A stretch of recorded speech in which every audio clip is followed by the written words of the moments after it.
pour l'enregistrement qui se passe. Donc la chaîne, c'est Antoine Samplon. Je vais essayer de la retrouver rapidement. C'est vrai que je fais des rediffusions et j'en parle jamais, il me semble, ou très peu. Non, ça c'est pas cette chaîne-là, et ça permet d'avoir les rediffusions si jamais vous êtes intéressé. Bon, on va pas se mentir, hein, c'est vraiment, moi c'est plus pour garder des souvenirs. Alors j'essaie d'avoir le, bon, bref, Antoine Samplon écrit comme ça, vraiment Antoine Samplon. Voilà. Aussi simple, non, flemme d'écrire MDR. Eh ben écoute, force à toi, Lulu. J'espère quand même que c'est pas trop grave.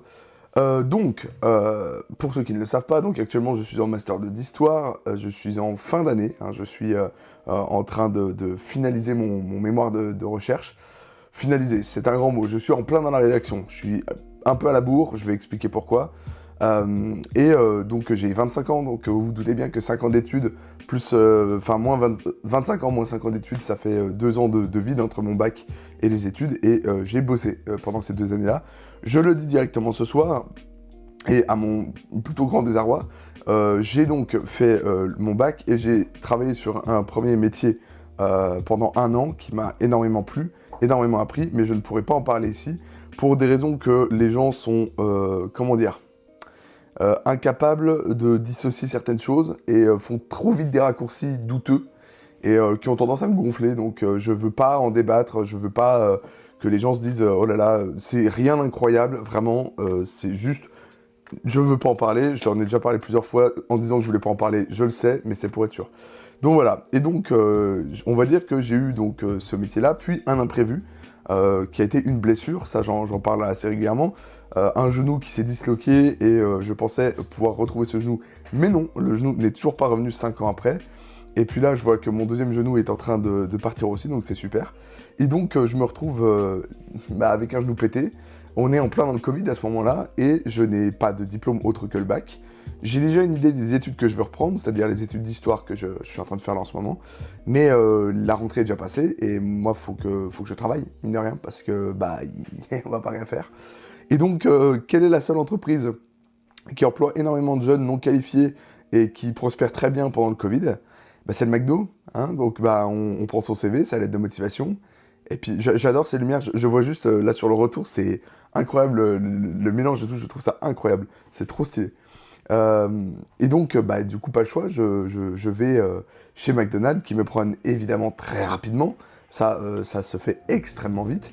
Alors, McDonald's, pour ceux qui se demanderaient, si vous voulez un métier bien payé, c'est non, on va y revenir. Si vous voulez un métier dans lequel vous gardez votre dignité, c'est non, on va y revenir. Si vous voulez un métier dont vous serez fier plus tard, c'est non, on va y revenir. Par contre, si vous voulez un métier qui embauche vite, là, si vous avez vraiment besoin de taf maintenant et que personne vous répond, là, vous n'avez pas mieux. Ça répond plus vite que l'intérim, mais je déconne pas, hein. Tous les McDo sont en manque d'effectifs globalement. On se demande pas pourquoi. Donc moi, j'y vais. Une semaine après, je suis embauché et je commence. Alors, je tiens à dire que j'ai vu le fameux reportage sur McDonald's et comment ils traitent leurs employés. Je vais être honnête, je l'ai trouvé un peu sévère. En tout cas, dans mon cas, j'estime que j'ai été dans un bon McDonald's. J'estime que parmi tous les témoignages que j'ai eus, j'ai été dans un McDonald's franchement correct. Alors, la paye était misérable, les conditions de travail étaient affreusement nulles, mais j'avais des très bons collègues, vraiment avec qui je rigolais beaucoup. Ma directrice, franchement, comparée à beaucoup, était vraiment... ça allait. Elle m'est tombée dessus une fois, j'ai pas compris pourquoi, mais alors façon bien comme il faut, sans que c'était mérité, mais bah, je me taisais. J'ai eu une manager qui pouvait pas me blairer, mais je vais en reparler de tout ça parce que je m'en fous, je dis ce que je veux tant que je dis pas de nom ou de lieu. Mais franchement, à part ça, j'ai eu d'autres managers qui étaient vraiment très cool, notamment une qui commence par 100 et que je salue, même si elle tombera jamais sur ce live, mais qui était vraiment extrêmement gentille. Et une autre, mais dont je me rappelle plus le nom. Mais enfin bref. Sinon, donc, j'arrive dans cet endroit-là. Alors, ce qui est vrai, c'est la formation en 2 secondes. C'est-à-dire que vous arrivez, vous avez une après-midi de formation, et puis après, on vous dit, allez, bon courage, et si tu suis pas, eh ben, on va tomber plein la bouche. Donc, moi, j'ai commencé au grill. Pour ceux qui sont familiers de ce type de restaurant, vous avez le côté présentoir, c'est-à-dire ceux qui vont être devant les clients, etc. Et puis, notamment, je pense que c'est vrai, mais notamment les femmes, etc. Et puis les autres personnes, on les fout derrière, hein, parce qu'il faudrait pas déconner. Je le dis, hein, les personnes en surpoids, etc. Moi, j'ai l'impression qu'ils sont tous derrière pour l'image de marque à la con, là. Et donc, moi, je me suis retrouvé à l'arrière, au fourneau. Donc, j'ai commencé par le grill, c'est là où vous faites les steaks. Vous avez l'endroit... Vous savez quoi, en fait? Je suis en train de me dire... Alors je sais que là vous n'êtes pas directement, vous voyez pas directement mon écran. Cuisine McDonald's. Voilà, comme ça on pourra voir directement dans quelle merde vous allez être si vous y allez. Voilà, là on voit bien mon écran. Alors, voilà, bah, en gros, donc pour ceux qui ne savent pas, toutes les cuisines McDonald's sont globalement pareilles. Moi je me rappelais pas que cet endroit-là fonctionnait, mais il me semble que c'était fermé du fait du Covid, si je dis pas de bêtises. Mais en tout cas, ici vous avez les grilles, c'est toujours pareil. Ou presque, hein. Ça par exemple, nous c'était plus au fond là-bas. Ici vous avez les friteuses, ici la machine à frites, ici les 2 lignes d'assemblage. Ah non, pardon, c'est des lignes d'assemblage supplémentaires. C'est ça dont je me souvenais plus. Donc en fait vous avez 4 lignes d'assemblage, vous en avez une là, une ici et une derrière là. Là on voit les écrans.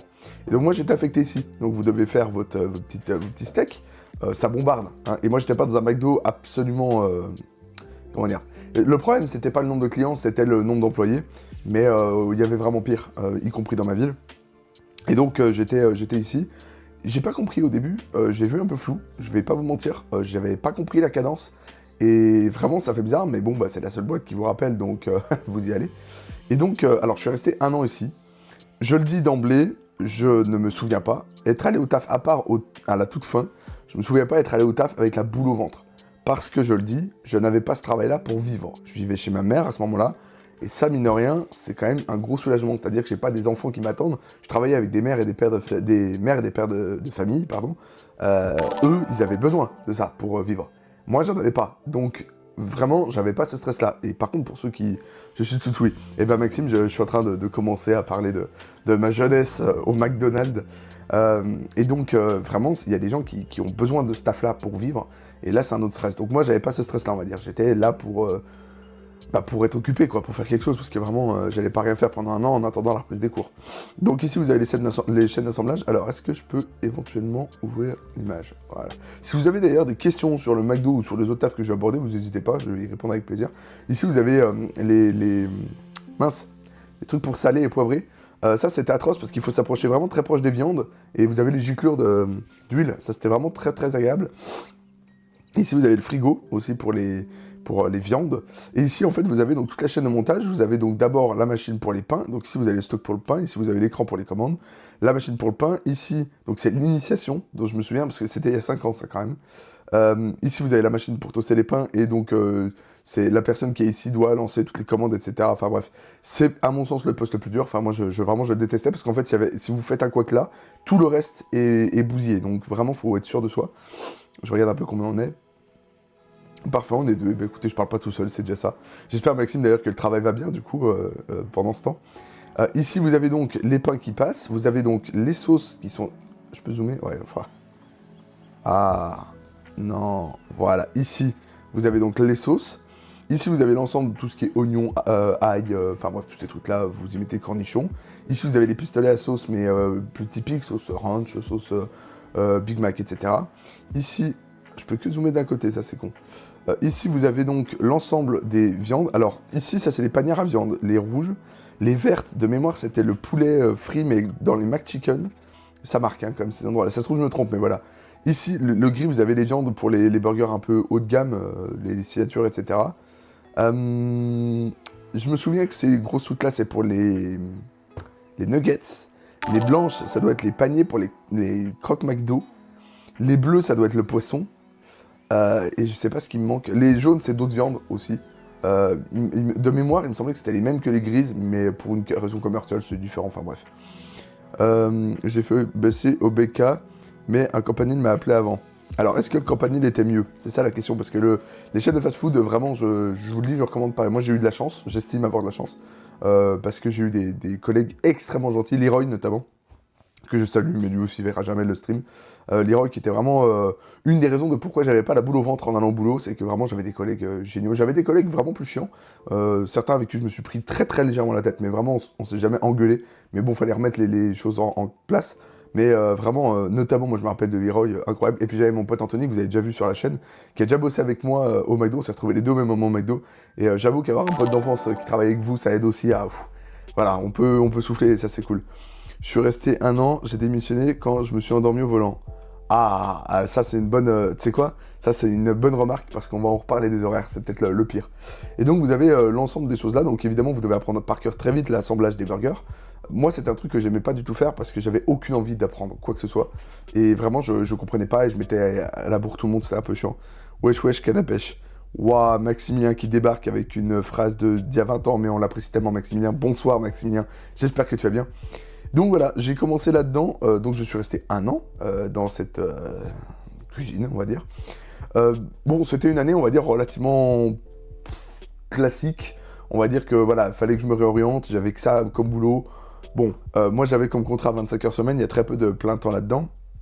Et donc je rebondis sur ce que dit Maxime, mais Melvin, qui doit travailler d'ailleurs encore en ce moment, pourrait le confirmer. Les horaires en restauration, c'est pas une légende, hein. C'est-à-dire que vraiment, ça bosse.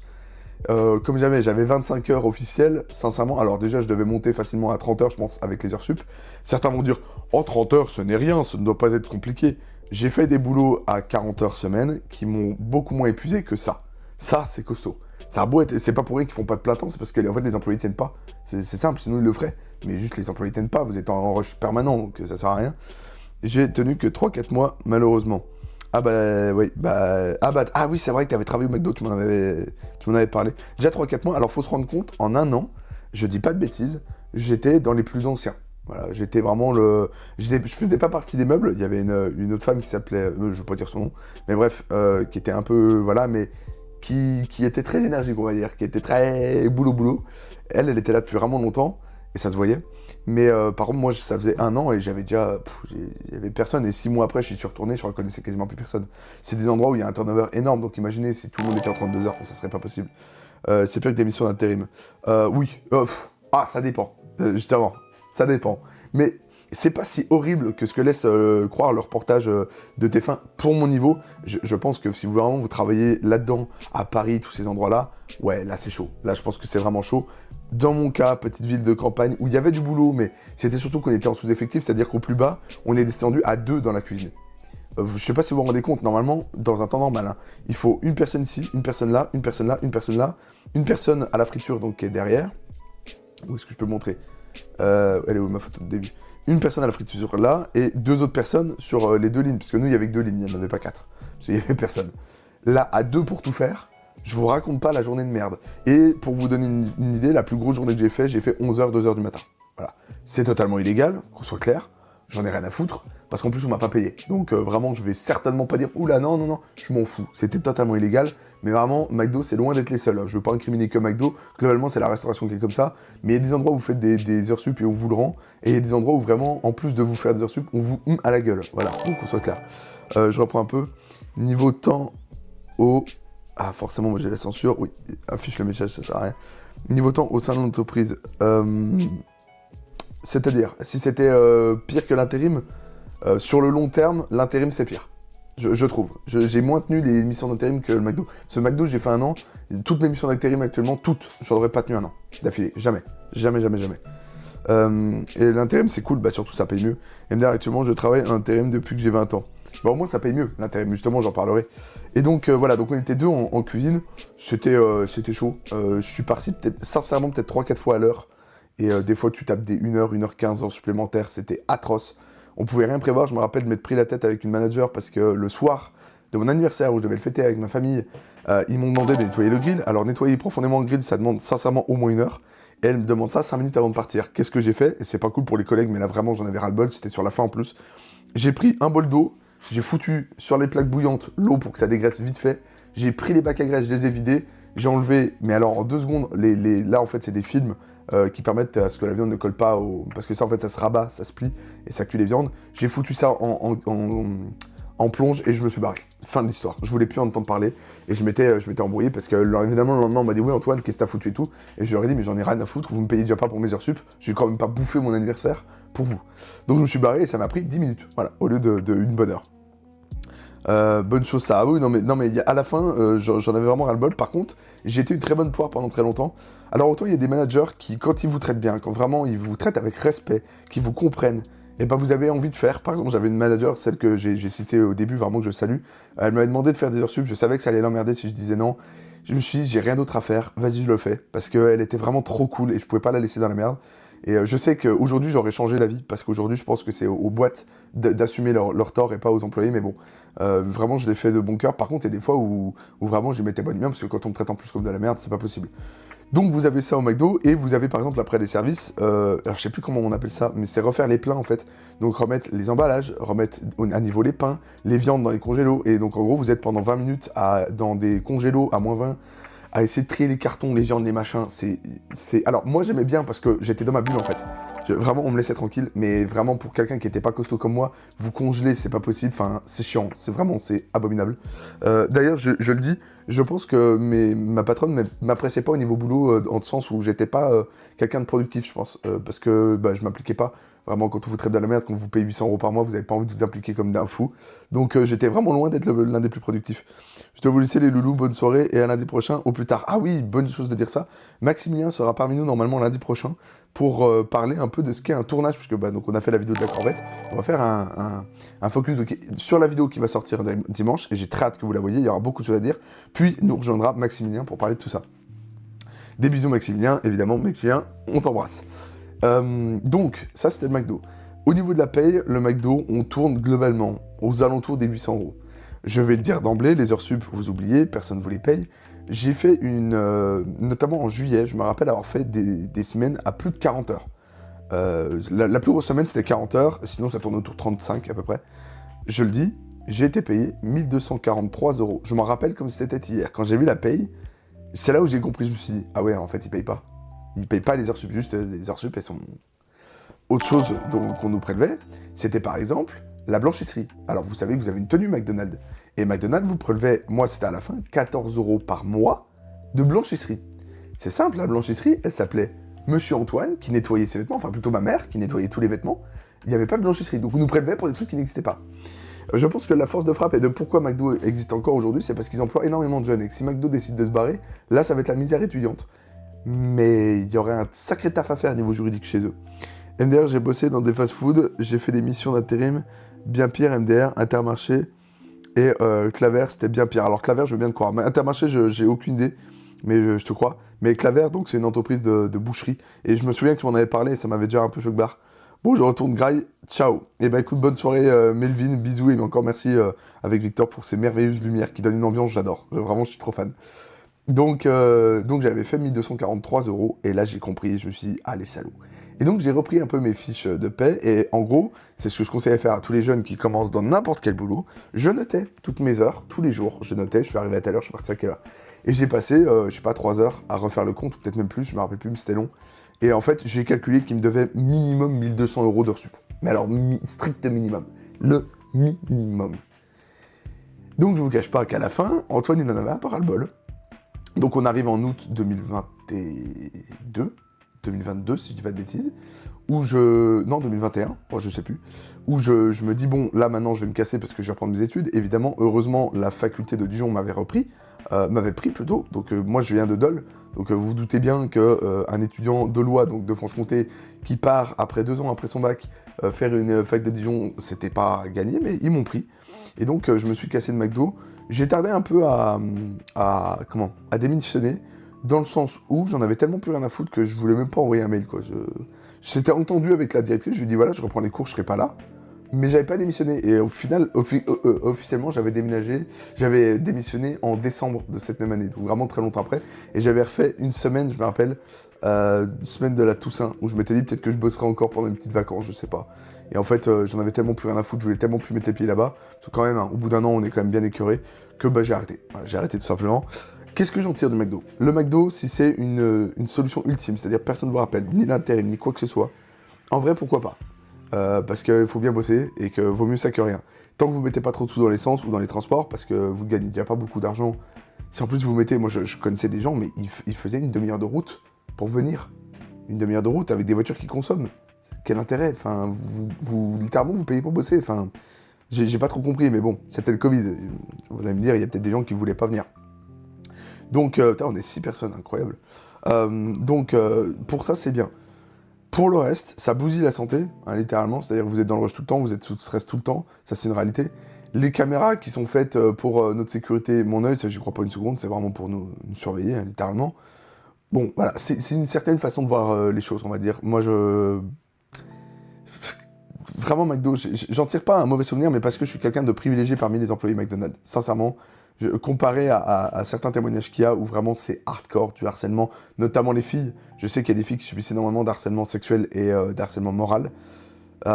C'est compliqué. Vraiment, c'est compliqué. Donc, si vous pouvez ne pas y aller, n'y allez pas. C'est ce que je dis souvent. S'il y a n'importe quoi à tes côtés, prenez-le.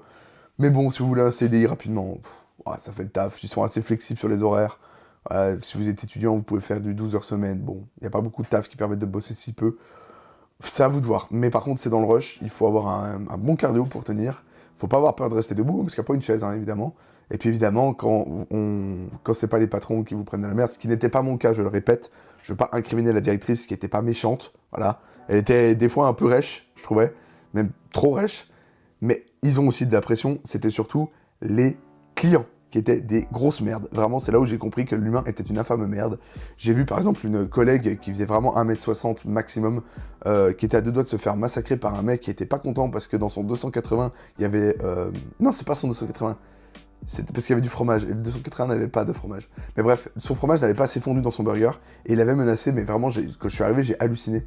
Et je me suis dit, putain, on est payé 800 balles pour ça. Autre anecdote aussi, le franchisé, donc le grand patron, celui qui a fondé le restaurant, une fois qu'il s'est ramené, et qu'il me dit, ah, c'est bien, ça tourne bien et tout, et vous savez, les jeunes, ce mois-ci, il y aura des payes qui vont dépasser les 1000 euros. Mais tout fier.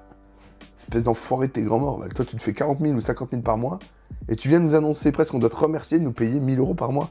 Et là, je me suis dit, mais je me rappelle, quand je l'ai vu, j'ai dévisagé, je me suis dit, mais espèce de sombre merde, quoi. Déjà, je vous rappelle que le business plan de ces gens-là, quand même, c'est exploiter des jeunes qui sont en détresse financière, littéralement empoisonner des gens qui sont en détresse, par exemple comme moi, qui aiment trop manger ou des choses comme ça.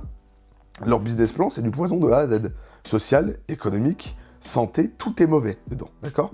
Et ce type-là vient tout fier, mais vraiment, mais presque, on doit se mettre à genoux pour lui dire merci. Merci de nous payer 1000 euros par mois.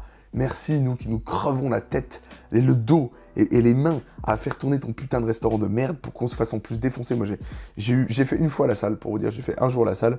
C'était abominable. Je me suis fait insulter, je me suis fait... Voilà, c'était atroce. Je vous raconte pas aussi la tête. Alors ça, c'est que mon sentiment personnel, mais ma tête, quand je voyais des gens venir et que je leur disais, bah, je suis en CDI au McDo, il n'y a pas de saut métier, hein, je dis pas. Il y a des gens qui n'ont pas le choix. Mais t'es pas fier de travailler au McDo. Et à un moment donné, les gens qui disent ça, ils travaillent pas au McDo. Voilà, moi, j'ai bossé au McDo, je vous le dis, j'avais honte. J'avais honte parce que, bah merde, tu travailles au McDo, quoi. Voilà, t'es au McDo alors que tu sais que tu peux faire plus, quoi. Et t'es au McDo. Et moi, il y a plusieurs fois, je le dis, hein, j'étais en train de faire, je sais pas, la tournée des poubelles. Ah bah, je vois une voiture que je connais, un machin que je connais. Moi, je me casse à l'arrêt du restaurant, hein, et je disparais pendant 20 minutes. Ah non, c'était hors de question, je pouvais pas assumer. Je pouvais pas assumer travailler là-bas, c'était pas possible. Donc le McDo, c'est compliqué, juste ils emploient vite. Alors j'ai eu un arrêt de travail une fois parce que je m'étais pris de l'huile dans l'œil, parce qu'évidemment les EPI, donc les équipements de sécurité, vous oubliez, hein, donc j'étais à la friture, voilà, j'ai baigné des nuggets, choc thermique, car évidemment les nuggets sont quasiment congelés, enfin elles sont congelées, et d'un coup vous les trempez dans l'huile bouillante, et bah ça fait plein de billes d'huile, et puis j'en ai une qui est allée dans l'œil, heureusement j'ai rien eu, j'ai eu 3 jours d'arrêt. Je me souviens, je m'étais dit, ah là là, mon manager, il était attentionné, vraiment, il prenait soin de moi, quoi. Il était là en me disant, ah là là, est-ce que tu vas bien, etc. Vraiment, il était là. Puis en fait, j'ai pensé après que c'était juste parce qu'il n'y avait pas d'équipement de sécurité et qu'il s'est dit, putain, si jamais il lui arrive quoi que ce soit, ben je suis dans la merde, genre littéralement. Donc voilà, c'est un peu, comment dire, c'est particulier, ouais, c'est... Bon, McDo, voilà, c'est vraiment particulier, mais... McDo, c'est fini. Et donc, comme je l'ai dit, je suis pris en faculté. Alors, la faculté, si vous le voulez bien, je sais pas ce que vous en pensez en commentaire, mais je vais peut-être le garder pour après, la faculté, tout simplement pour faire un gros bloc faculté et d'abord parler du reste de mes boulots en intérim, puisqu'entre ces années de faculté, évidemment, je faisais de l'intérim. Alors, l'intérim, c'est un grand sujet. Je ne dirais pas, je tairai le nom de l'entreprise dans laquelle j'étais. J'ai donc bossé, j'ai fait 4 étés, 3. Alors attends, j'ai fait entre L1 et L2. L1 et L2, je l'ai fait. L2, L3, j'ai fait. L3, L4, enfin Master 1 du coup, je l'ai fait. Master 1, Master 2, j'ai fait. Donc non, j'ai fait 5 étés, oh la vache. Première mission d'intérim, de mémoire, c'était décharger des fourgons. Enfin, des camions plutôt. Enfin, moi, c'était des fourgons, mais il y avait des camions. Donc, en gros, sur les quais de chargement, vous montez, vous déchargez. Bon, c'était pas loin d'être atroce. Le camion, il fait extrêmement chaud dedans. Il fallait se grouiller. Bon, j'ai eu un supérieur. J'essaie de brouiller les pistes pour pas... Voilà, mais j'ai eu un supérieur qui était clairement comment dire, sans être un de raciste, hein, voilà, mais pur jus. Hein. C'est vraiment le... Pour vous donner l'idée, en gros, on était une équipe, donc on avait 4 blancs et un noir. Et la personne disait ah bah il faudrait qu'on passe le balai. Et on a tous oublié. Devinez c'est lequel qui a pris pour tout le monde. Et alors cher, hein, cher. Moi ça me... Voilà, je peux pas dire, c'était nul. Je tairai le nom d'entreprise parce qu'il pourrait porter plainte contre moi, mais voilà. C'est là. Je l'ai vu, c'était la première fois que je voyais un racisme aussi décomplexé. Et ça m'a... Waouh, ce mec s'en est pris vraiment plein la gueule, quoi. Alors attendez, je vais vous recaler un peu parce que je vois que je suis un peu haut quand même. Donc ça c'était la première mission, c'était super. Ensuite, alors ouais, ça remonte, mais j'ai fait de l'usine, je sais. Alors l'usine, j'étais un pied et ils m'ont pas repris et je comprends pourquoi. Mais en vrai, j'ai bien aimé parce que ça payait super bien. Et en fait, vous allez au rythme de l'usine. Et alors moi j'ai travaillé dans une usine qui confectionnait des bouchons en plastique. Et je pense, alors la première fois ils m'ont viré en me disant que j'étais pas assez productif. Ils ont accepté de me reprendre. J'ai produit littéralement 2 fois plus. J'ai compté, j'ai fait 2 fois plus que la veille. Ils m'ont pas repris en me disant que j'étais pas assez productif. C'est simple, j'ai produit plus que toute mon équipe. Ce jour-là, j'ai compris qu'en fait, tout ce qu'ils voulaient, c'était avoir un motif pour me virer. Sauf que le problème, c'est que peut-être pour eux, ils marquent ça pour se dédouaner, pour se dire, bon, voilà, allez, lui, il est pas assez productif, on le dégage. Mais c'est que derrière, nous, on prend. Parce que les sociétés d'intérim qui nous emploient, parce que ce sont eux, elles, nos employeurs, bah, elles nous le disent. Bah, écoute, ils étaient pas contents parce que visiblement, t'es pas assez productif. Donc après, pour vous retrouver du boulot, bah, c'est compliqué. Donc bref, j'ai eu l'occasion après d'y retourner une 3e fois, et pour l'anecdote, donc j'y suis resté, c'était 2 semaines de mémoire ou 3 semaines, je sais plus. En gros, donc j'avais plusieurs machines à titrer, et bon, ça c'est pas compliqué, hein. Vous remplissez des cartons de bouchons de plastique. C'est cool parce que vous allez au rythme des machines, on peut pas vous dire que vous allez trop lentement, tant que les machines tournent tout le temps. Si vous allez trop lentement, en fait, les machines débordent, donc voilà, c'est assez simple à voir. Vous n'avez pas de gros cartons lourds à soulever ou quoi, vous marchez, donc en vrai ça fait passer le temps, ça fait de la dépense énergétique, et vous n'avez pas besoin d'être baissé tout le temps, enfin, ça va, on va dire. Vraiment, c'était une des meilleures missions d'intérim que j'ai eues, je pense, en tout. Et sauf que, en fait, parmi les machines que j'avais, donc vous avez des machines par exemple qui produisent des bouchons, et ça tombe dans un bac, et le bac, après, il faut le vider pour mettre dans un carton. Bon, ça c'est simple. Et moi j'avais une autre machine, où en gros c'était une sorte de socle en rond, avec 4 cartons posés dessus, je crois que j'en avais parlé avec Maxime. Enfin, je crois que c'est... Oui, non, c'est Maxime KDZ, c'est ça. J'en avais parlé avec lui justement au live de la semaine dernière, où donc en gros, j'avais une machine, je devais mettre des cartons, et la machine qui produisait les bouchons faisait tomber les bouchons directement dans les cartons. Donc c'était bien parce que tu pouvais mettre 4 cartons, partir 1 heure, revenir, enfin, tu partais pas 1 heure, tu partais 20 minutes, le temps que ça se remplisse, etc. Et fermer tous tes cartons, en remettre des nouveaux, bref, c'était vachement bien. Et puis, sauf qu'à la machine, elle mettait un petit bip à chaque fois. Elle disait, bah, bip, je suis pleine, enfin, je suis bientôt plein là. Il fallait le réinitialiser à chaque fois. Et j'arrive, enfin de mémoire, je vous dis c'est très brouillé tout ça, hein. Et à un moment donné, je fais mes cartons et tout, puis moi je la saurais pas la machine, j'attends le bip, mais je me dis mais ça fait longtemps quand même que le bip il est pas venu, quoi. C'était il y a longtemps. Et un truc que j'ai pas précisé, c'est que donc il y a les 4 cartons qui tournent, en fait vous avez une petite buse qui vient se placer juste au-dessus du carton pour faire tomber. Mais du coup le carton, s'il est un peu déplacé, bah, il passe pas sous la buse, il faut bien y caler. Bah j'avais pas bien calé. Voilà, ça faisait 1 heure que la machine tout tombait à côté. Il y avait un monceau de bouchons en plastique. Je sais pas combien de bouchons j'ai bousillé ce jour-là, parce que c'est de l'alimentaire, donc une fois que ça tombe par terre, c'est fini. Bah du coup, donc, je me rappelle que mon supérieur m'avait dit non, t'inquiète, c'est pas grave, évidemment. Le lendemain, oui, allô Antoine, bon bah du coup, ils te reprennent pas. Fin de l'histoire. Voilà, c'était fini pour moi. Bon, j'aurais dû plus m'appliquer, mais bon, je m'en fous pas mal, enfin, c'était de l'intérim, quoi. J'ai fait quoi d'autre comme intérim? Donc je fais bon, du déballage de camions, ça j'ai dit. J'ai fait de la vaisselle dans une petite entreprise familiale. Alors, ça, c'est... Oui, le boulet, ouais, non mais là, ouais, le boulet, vraiment, je l'en aurais pas voulu. Je me suis dit déjà que je leur coûtais cher, parce que j'étais payé, je devais être à 16 ou 17 euros par heure, net. Alors là, si en plus je bousille 1 heure de production de bouchons, enfin, c'est chiant pour eux, quoi. Surtout qu'on a pris une demi-heure après pour tout nettoyer, pas qu'il en reste à côté, enfin bref, très chiant. Donc ensuite j'ai fait de la vaisselle dans une petite société familiale, dont je tairai le nom aussi parce que je vais dire des choses pas bien, mais c'est pas à cause du patron ou de la boîte en elle-même, c'est à cause d'une employée en particulier que je ne pouvais pas saquer. Boîte dans laquelle je suis allé parce que j'avais un frère qui a bossé pendant quelques temps, il a fait plusieurs mois là-bas, mais même en cumulé, peut-être plus d'1 an, en cumulant chaque été de chaque année. Alors, cette boîte fait de la vaisselle. Le principe est simple, c'est qu'on envoie de la vaisselle propre, et pour des réceptions, ensuite, nous, on le reçoit, on le nettoie, donc on doit tout nettoyer, tout trier, etc. Et il y a des chaises aussi qu'on doit faire, des tables, etc. Bref, avec des livraisons. Les entreprises familiales, c'est les pires. Justement. Alors, pour parler de cet employé en particulier, parce que je vais pas m'attarder, c'est une employée typique, elle râle tout le temps, elle gueule pour tout, elle insulte, elle est pas respectueuse, elle sait tout faire mieux que tout le monde, et elle est née carrément en sachant faire son boulot. Mais en fait, si vous voulez, 23 ans d'ancienneté de mémoire à vérifier si des verres sont propres, je pense qu'au bout d'un moment, le cerveau, il prend cher. Et vraiment, j'avais du mal. Et je sais que moi, elle m'engueulait pas trop, parce qu'elle appréciait beaucoup mon frère. Ça, je le sais. Mais alors moi, elle pouvait pas me saquer, parce que je pouvais pas la saquer. Et du coup, j'avais pas envie de bosser. Fallait nettoyer les verres au vinaigre, mais avec aussi des éponges métalliques, là. C'était marrant, ça, parce que du coup, les éponges métalliques vous font des entailles, et puis après, le vinaigre, ça vous brûle. C'est super. Mais je ne salirai pas cette entreprise parce que j'ai jamais vu une entreprise aussi carrée sur les horaires et le paiement. On faisait tout le temps des heures sup, mais l'heure sup jusqu'à la minute près était payée systématiquement. Et en plus, ils étaient arrangeants. C'est-à-dire que moi, j'avais pas de voiture à l'époque, donc je venais en bus, j'arrivais toujours 15 minutes en retard, le patron le savait. Il savait, il me faisait confiance, je récupérais tout le temps, enfin, je redonnais ce quart d'heure-là le midi. C'était le temps de ranger un peu ou de continuer ce qu'il y avait à faire. Donc vraiment, entreprise, voilà, je veux vraiment pas le salir parce qu'au niveau employé, c'était pas une arnaque. Je savais pourquoi je signais, et bon, voilà. Donc j'avais signé un contrat de 2 semaines, et heureusement que ça durait que 2 semaines, parce que le dernier jour, je me suis dit, heureusement, vraiment, c'était la première fois où je me suis dit, si demain, je n'arrêtais pas, le contrat ne s'arrêtait pas, il y avait moyen que je fasse un abandon de poste. Mais alors, vraiment, aussi simplement que ça. Parce que, pour vous dire l'anecdote, en gros, la plus...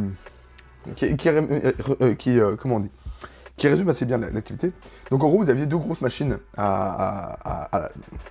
de gros lave-linge, et vous deviez mettre très très rapidement, vous aviez un carton de vaisselle sale, le poser sur une table, prendre des assiettes, y foutre dedans.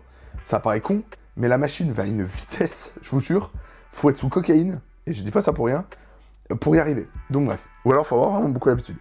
Et donc moi je m'y mets. Donc comme je l'ai dit, c'est de la vaisselle sale qu'on lave. Vaisselle sale qui, quand on part le week-end, pour éviter que ça colle et que ça sèche, on met de l'eau dans les bacs avec tous les couverts et tout ce qu'il faut pour pas que ça colle.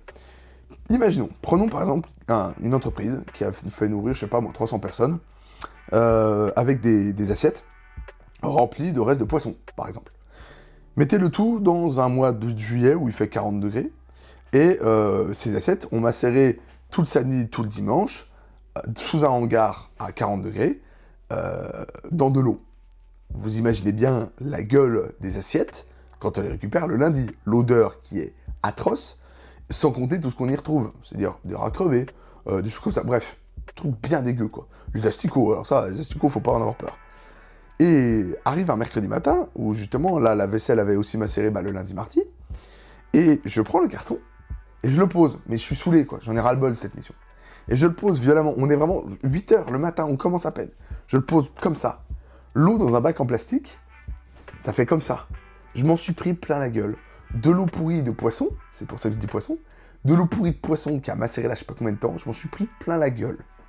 Et là, je me suis même pas énervé, j'ai fait, là si demain mon contrat, parce qu'en gros c'était du mercredi au mercredi, pour ceux qui savent pas, si demain mon contrat ne s'arrêtait pas, je câblais. Je faisais un abandon de poste, c'était fini. Parce que là, j'étais pas assez payé pour ça.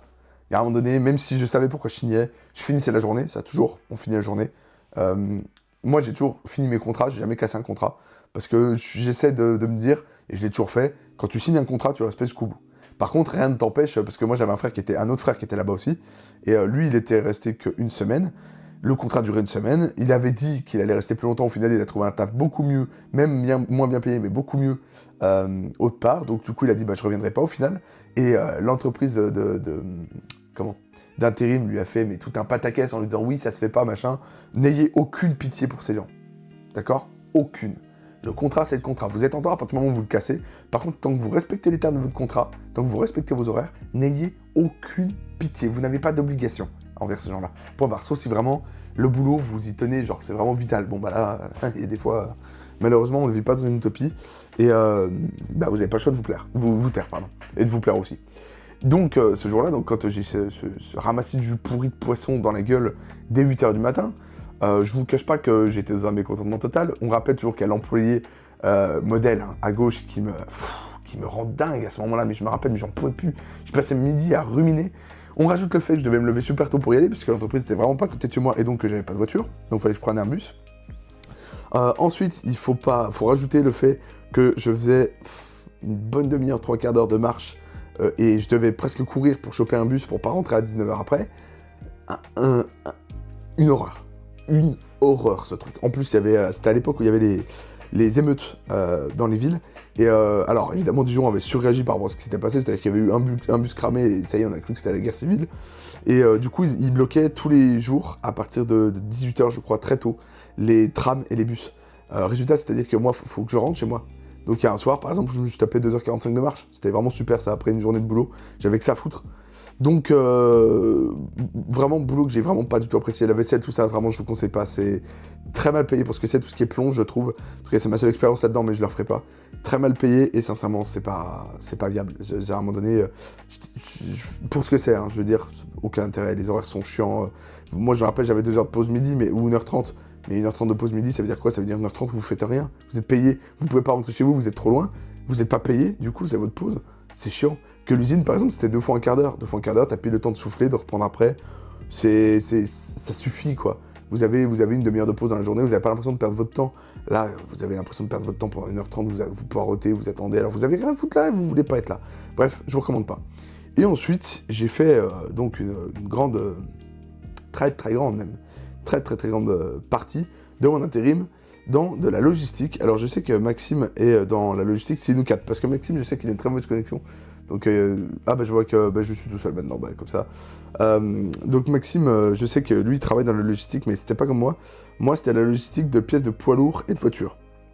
Alors, pourquoi je suis resté, donc en tout, j'ai dû faire 8 mois, quelque chose comme ça. Pourquoi je suis resté aussi longtemps? Déjà parce que ça a été séparé en deux, les périodes. J'ai fait une fois 3 ou 4 mois, et une fois 3 ou 4 mois pareil. Puis, non, attendez, non, je dis une bêtise là. Non, j'ai fait un été complet plus un mois d'été.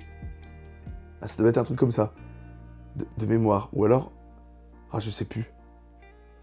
Je sais plus combien de temps j'ai été. Mais bref, j'ai tenu pas mal de temps. Mais il me semble pas 8 mois. 8 mois, ça me paraît beaucoup. Et donc, en gros, le principe, c'est qu'il y a des camions qui arrivent. Vous déchargez les camions, vous rangez les pièces.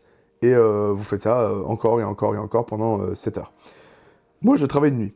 Le travail de nuit, pour faire une aparté rapidement, sincèrement, tant que vous le vivez bien, ça vaut quand même le coup. Vous êtes bien payé. Je faisais des mois à 2000, 2500 euros par mois, ce qui est quand même vachement cool. Alors ok, la logistique, ça vous casse le dos, je dis pas le contraire.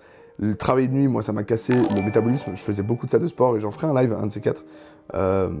Rémissionnaire, bonsoir Rémissionnaire, j'espère que tu vas bien.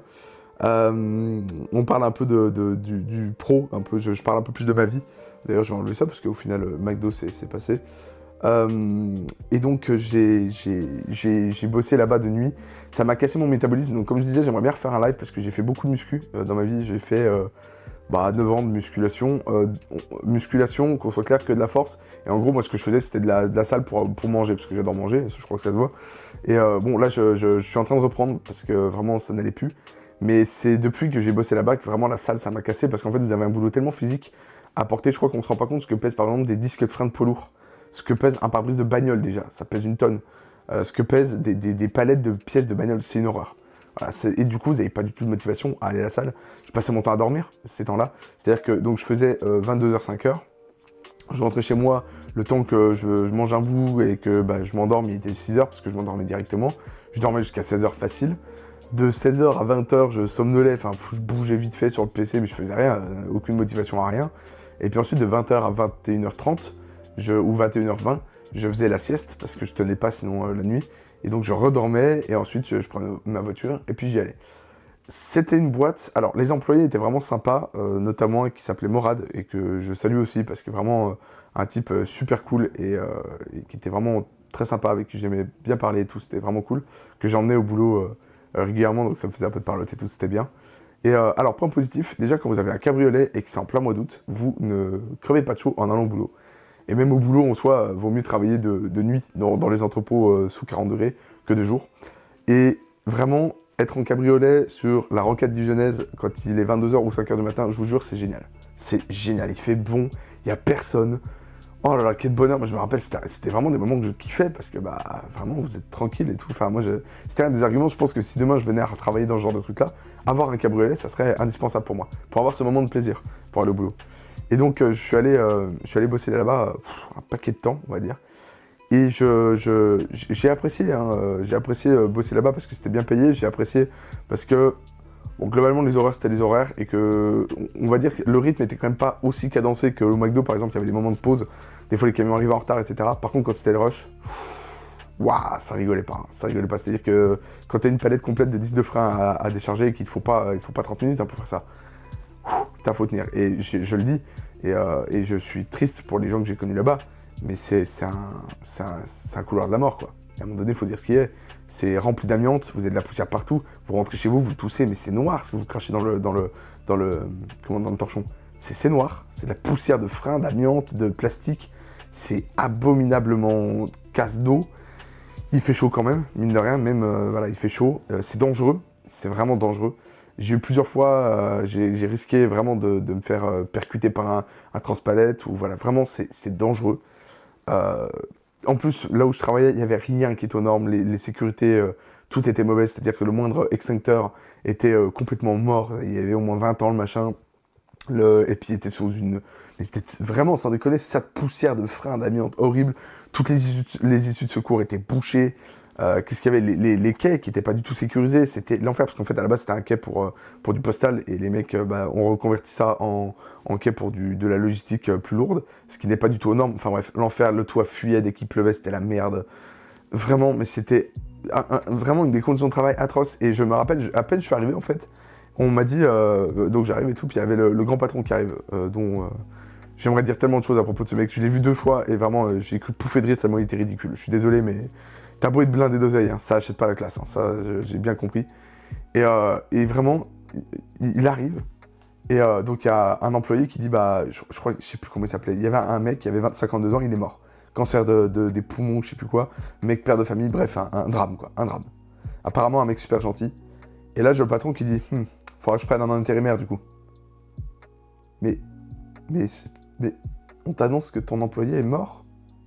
Enfin, je sais pas, peut-être se retenir, de la décence humaine, je sais pas, de la...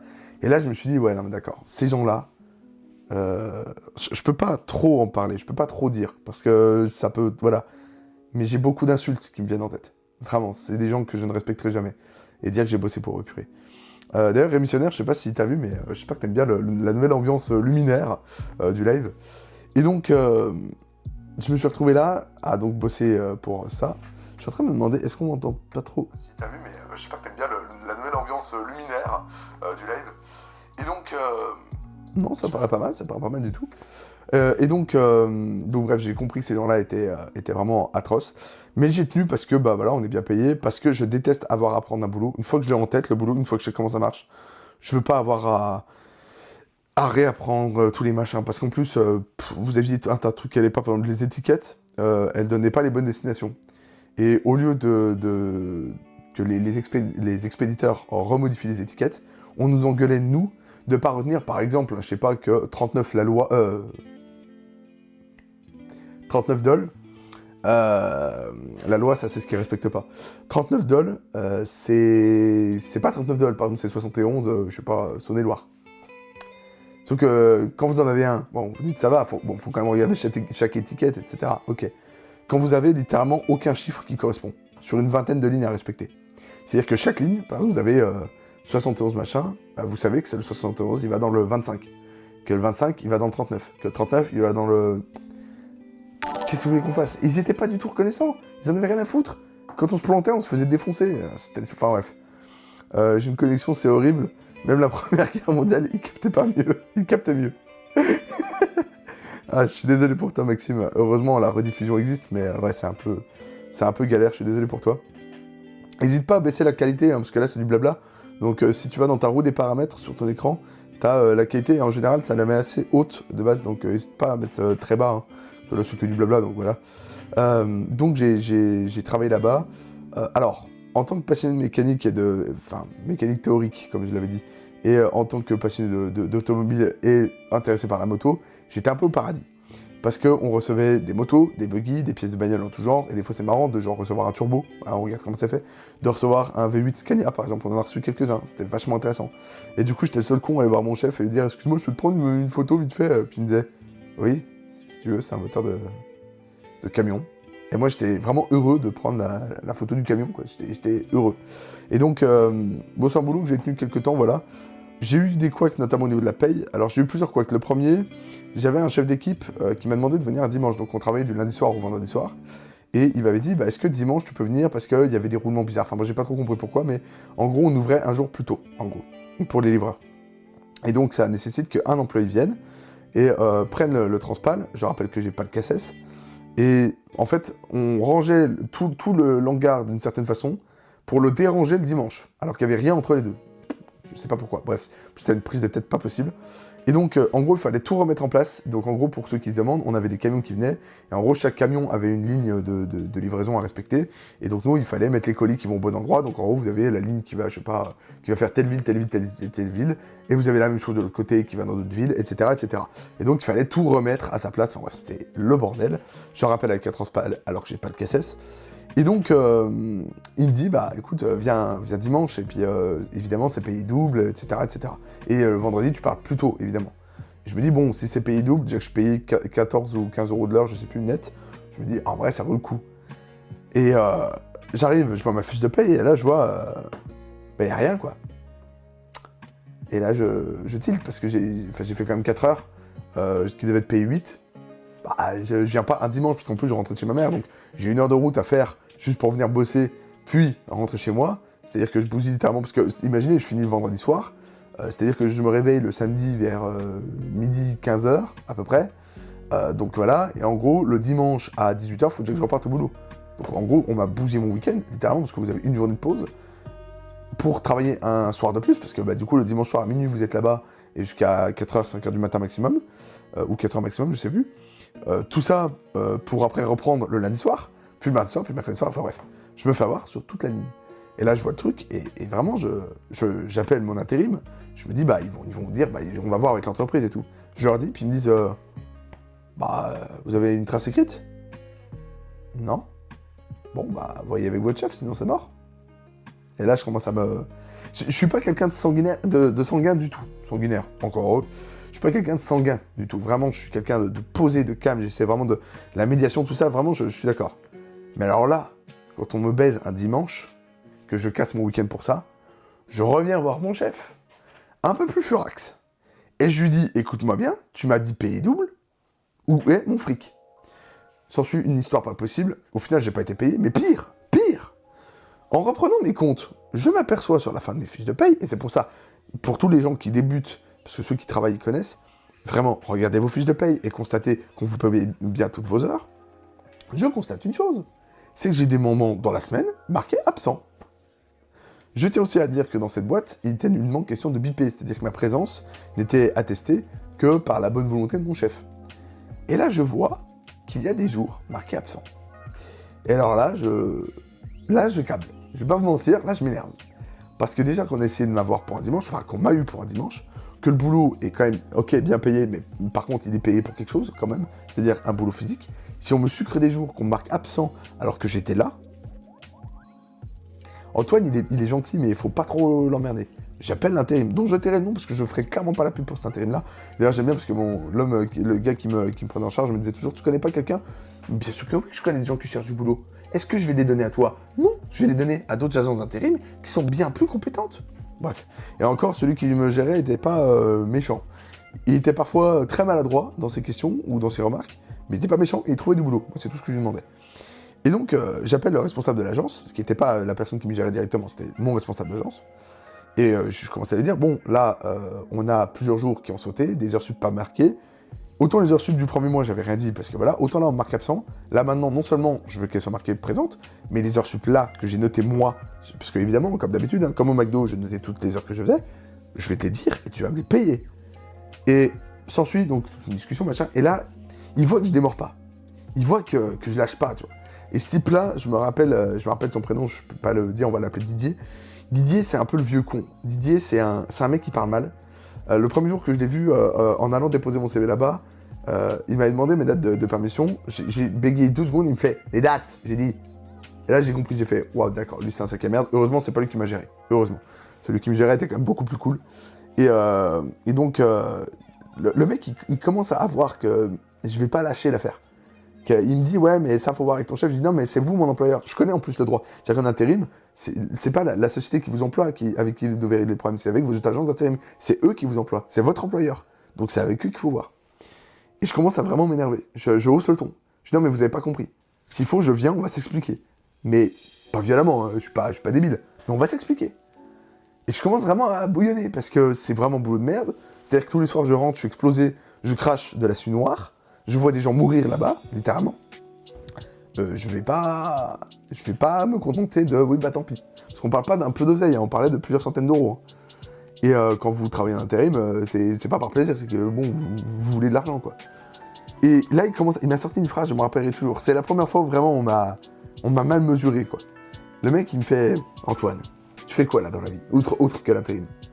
Puis je lui dis, bah je suis étudiant. Il me fait, bah voilà, t'es jeune, tu connais pas la vie.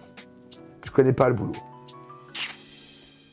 Chef, j'avais bossé 2 ans avant, dans des conditions bien merdiques. Alors, le premier boulot dont je ne parlerai pas là, voilà, était un boulot que j'avais adoré, mais un boulot dur, mais que j'avais surkiffé. Peut-être qu'un jour je vous en parlerai, mais pour le moment c'est hors de question, mais j'avais surkiffé. J'étais au paradis, c'était génial, j'étais bien payé, avec des gens incroyables, un boulot incroyable, qui avait du sens, incroyable. C'était une vocation. Ensuite, je suis passé au McDo, donc je m'étais déjà mangé un mur. Les heures super payées, j'avais déjà donné un SMIC d'heures super payées. Là, tu me dis ça, tu me dis que moi, je ne connais pas. Alors, attention, encore une fois, je suis quelqu'un qui bossait pas pour vivre. Je tiens à dire, je ne vais pas faire l'hypocrite, je ne vais pas faire comme toutes ces personnes qui disent « Ah, moi, je travaillais dur pour... » Non, vraiment, j'avais pas besoin de ça, ça allait, on va dire, ça allait. Mais je bossais pas non plus par plaisir, quoi. Enfin, il fallait quand même bosser dans la vie. Et là, il me sort ça. Et là, vraiment, je lui dis « Non, mais alors, vous avez pas compris. J'ai bossé à tel endroit. J'ai bossé 1 an au McDo. Vous n'avez pas compris. Soit vous me payez, soit ça va pas le faire. » Je lui dis littéralement.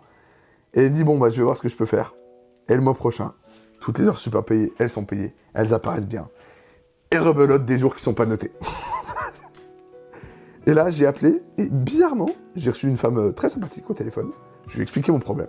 Et le mois d'après, j'avais reçu mes heures super payées. Pas de problème, pas besoin de gueuler, pas besoin de clasher, pas besoin de s'expliquer à voix haute. Ça s'est miraculeusement bien passé. Donc l'intérim, au final, parce que ça c'est à peu près les grosses expériences que j'ai eues, les 3 grosses, c'est-à-dire l'usine, la plonge et puis la logistique. L'intérim, oui, ça paye super bien, oui, ça vaut mieux que le McDo, la restauration en général, etc. Mais, gare à vous, parce que vous êtes un numéro et qu'ils n'hésiteront pas à vous avoir. Et surtout, n'ayez pas d'état d'âme. Moi, je me rappelle que mon chef m'avait dit « Oui, ça serait bien qu'on arrive 10 minutes avant, qu'on prenne le café, qu'on parle un peu de comment ça va se passer le soir et tout. » Et heureusement, j'ai pas eu à le dire, c'était un autre employé qui l'a dit, et qui lui a demandé « C'est payé ?» L'autre a dit non, c'est juste pour la cohésion d'équipe. » Et je me rappelle de l'autre personne qui était un gueulard, personne ne le faisait chier. Lui, il disait quand ça allait pas, et pas il disait « J'ai jamais entendu quelqu'un hurler autant de ma vie. » C'était hilarant. Moi, je pleurais de rire, parce que dès que quelque chose fonctionnait pas, par exemple, c'était un cariste. Dès que son Fenwick, qui était pas entretenu, en plus, c'était de la vraie merde, tombait en panne, il descendait, il le plantait au milieu. Même une fois, il l'a planté dans le camion. Hein. Le truc, il a surchauffé, en fait. C'était un truc électrique, il a surchauffé dans une remorque de camion. Il a coupé le machin, il l'a laissé dans le camion, rien à foutre. Et pendant 10 minutes, il hurlait toutes les insultes envers le patron. Toutes, elles passaient toutes.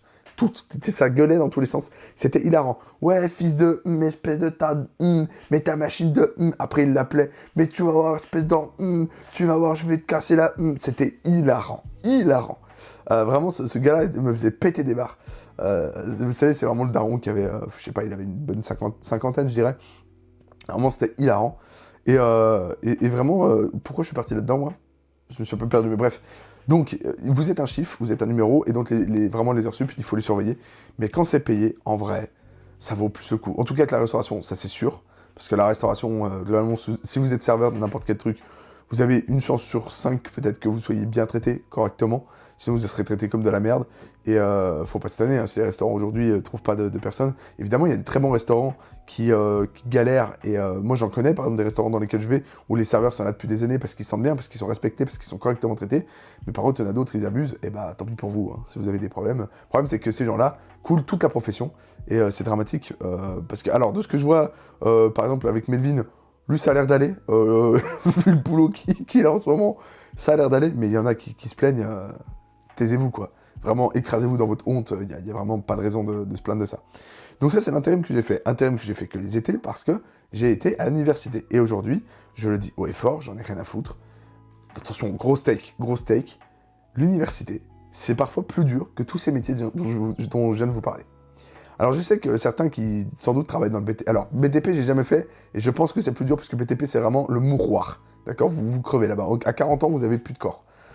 Mais vraiment, de tout le reste que j'ai fait, j'assure, et je le dis en prenant note quand même que je faisais pas ça pour vivre, c'est quand même important, mais quand même, dans la difficulté directe, j'en ai plus bavé à la fac que en intérim. Tu connais des gens qui ont bossé dans le BTP? J'en connais qu'un, et de ce que j'ai vu, je le connaissais de loin, et de ce que j'ai vu, donc il avait 50 ans, j'ai jamais vu un mec autant en mauvaise santé. Il avait tout. Problème respiratoire, problème lombaire, problème de sciatique, problème de varices, problème articulaire partout, les doigts, il pouvait plus, je crois que c'était un carreleur de mémoire. Les doigts, il pouvait plus, le dos, il pouvait plus, les poignets, les coudes, tout était flingué. Voilà, à 50 ans. À 50 ans, quand vous faites un travail de bureau, ou quand vous êtes professeur, qu'on le veuille ou non, hein, moi je veux être professeur, donc j'assume. À 50 ans, votre boulot, votre corps n'est pas usé. Le mental peut l'être, ça c'est une autre chose. C'est vraiment autre chose. Hein. Moi je te parle de santé physique. Hein. Santé mentale, c'est vraiment autre chose. Il y a des gens qui n'ont pas de difficulté physique, mais un métier tellement dur mentalement que c'est tout aussi horrible. Mais physiquement, vous n'êtes pas bousillé à 50 ans. Et ben, le BTP, c'est l'inverse. Et donc je suis en faculté d'histoire. Alors pourquoi l'histoire? Je ne suis pas un passionné d'histoire, même si j'adore l'histoire automobile, mais je suis passionné par l'automobile, voilà, ça c'est clair. Mais j'ai toujours aimé l'histoire. Et plus que l'histoire, par contre, je suis un immense, quasiment autant que la voiture, passionné de politique. Je le dis, je n'en parlerai pas sur cette chaîne, non seulement parce que déjà mes vues n'a pas à être assimilées avec mes idées, voilà, ni plus ni moins, et parce que la chaîne, c'est juste, je veux que ce soit un bon endroit de détente, de bonne humeur, donc on parlera pas de politique, mais j'ai beaucoup de réflexions politiques, je parle énormément de politique, je pense énormément de politique. En fait, quand je parle pas de voiture, je parle de politique. Quand je rentre, par exemple, voir un peu ma famille, généralement, le repas, 80% du temps, ça parle de politique, ou tout tard, ça parlera de politique. J'ai été éduqué dans la politique, ma mère parle beaucoup politique aussi, donc on parle tous beaucoup politique, c'est quelque chose qui me passionne, voilà, c'est intrinsèque, j'adore parler politique. Pourquoi j'ai dit ça encore? Je sais plus pourquoi j'ai dit ça, bref. Donc, vraiment, je vois pas comment j'ai pu finir là. Bref, je commence ma fête d'histoire parce que... Bah si, parce que du coup, l'histoire, c'est un peu politique. Et c'est surtout ça qui me passionne, c'est que l'histoire donne une sorte de regard sur la politique, tant présente que passée et potentiellement future, que vraiment, ça vaut le coup. Alors, la fête d'histoire, globalement, j'en suis très content de l'avoir fait pour m'avoir inculquer certaines valeurs, certaines choses qui m'ont ouvert les yeux, on va dire, sur certaines choses. Par exemple, des partis politiques qui vous mentent, que ce soit à l'extrême gauche ou à l'extrême droite, qu'on soit clair, et même, je dirais, à l'ensemble de la classe politique. Quand on voit à quel point l'histoire est manipulée, à quel point les médias... faut pas que je fasse de politique. Les médias ont une éthique qui peut être remise en question sur certaines affirmations qu'ils avancent, notamment une chaîne dont la banderole, c'est, j'allais dire rouge et noir, ce qui fait un drôle d'écho, encore une fois, l'histoire, mais rouge et noir avec un C, voilà, par exemple, hein, mais il n'y a pas que, en fait, toutes les chaînes, et quasiment tous les journaux sont dans ce style-là. Donc, j'ai commencé la fête d'histoire, surtout parce que je suis passionné par la politique, et je me suis dit, l'histoire, ça se rapproche le plus. Et par contre, j'ai toujours aimé le professorat. J'ai toujours aimé apprendre les choses aux gens. J'estime être passionné par le professorat, c'est-à-dire cette idée d'inculquer des choses aux autres, et j'adore apprendre aussi. Sur l'automobile, par exemple, j'adore apprendre quand des gens qui s'y connaissent, je le dis souvent, quand des gens s'y connaissent, me parlent de choses qu'ils connaissent, ça me passionne. C'est comme ça, vraiment, je suis passionné par ça. Et l'histoire, c'est quelque chose qui me passionne.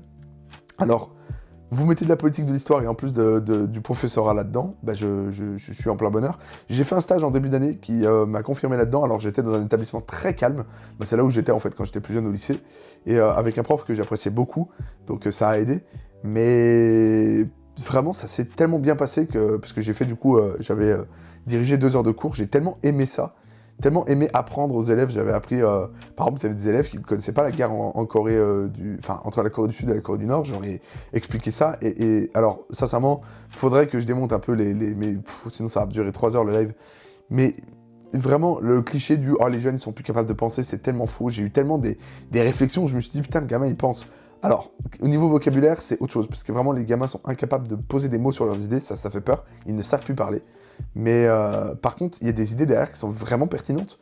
Et j'étais surpris, parce que moi, on disait tout le temps, je fais partie des gens où on dit tout le temps, oui, les jeunes, en gros, c'est des gogoles, ils savent plus penser, etc. Non, quand on les intéresse sur quelque chose, je vous jure que ça marche.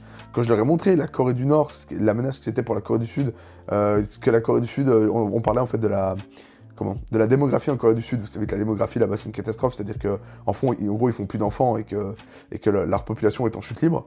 Et je leur ai expliqué ça et les gamins étaient fascinés. Et ils me posaient des questions, par exemple, ils me disaient mais pourquoi la Corée du Nord est en guerre avec eux?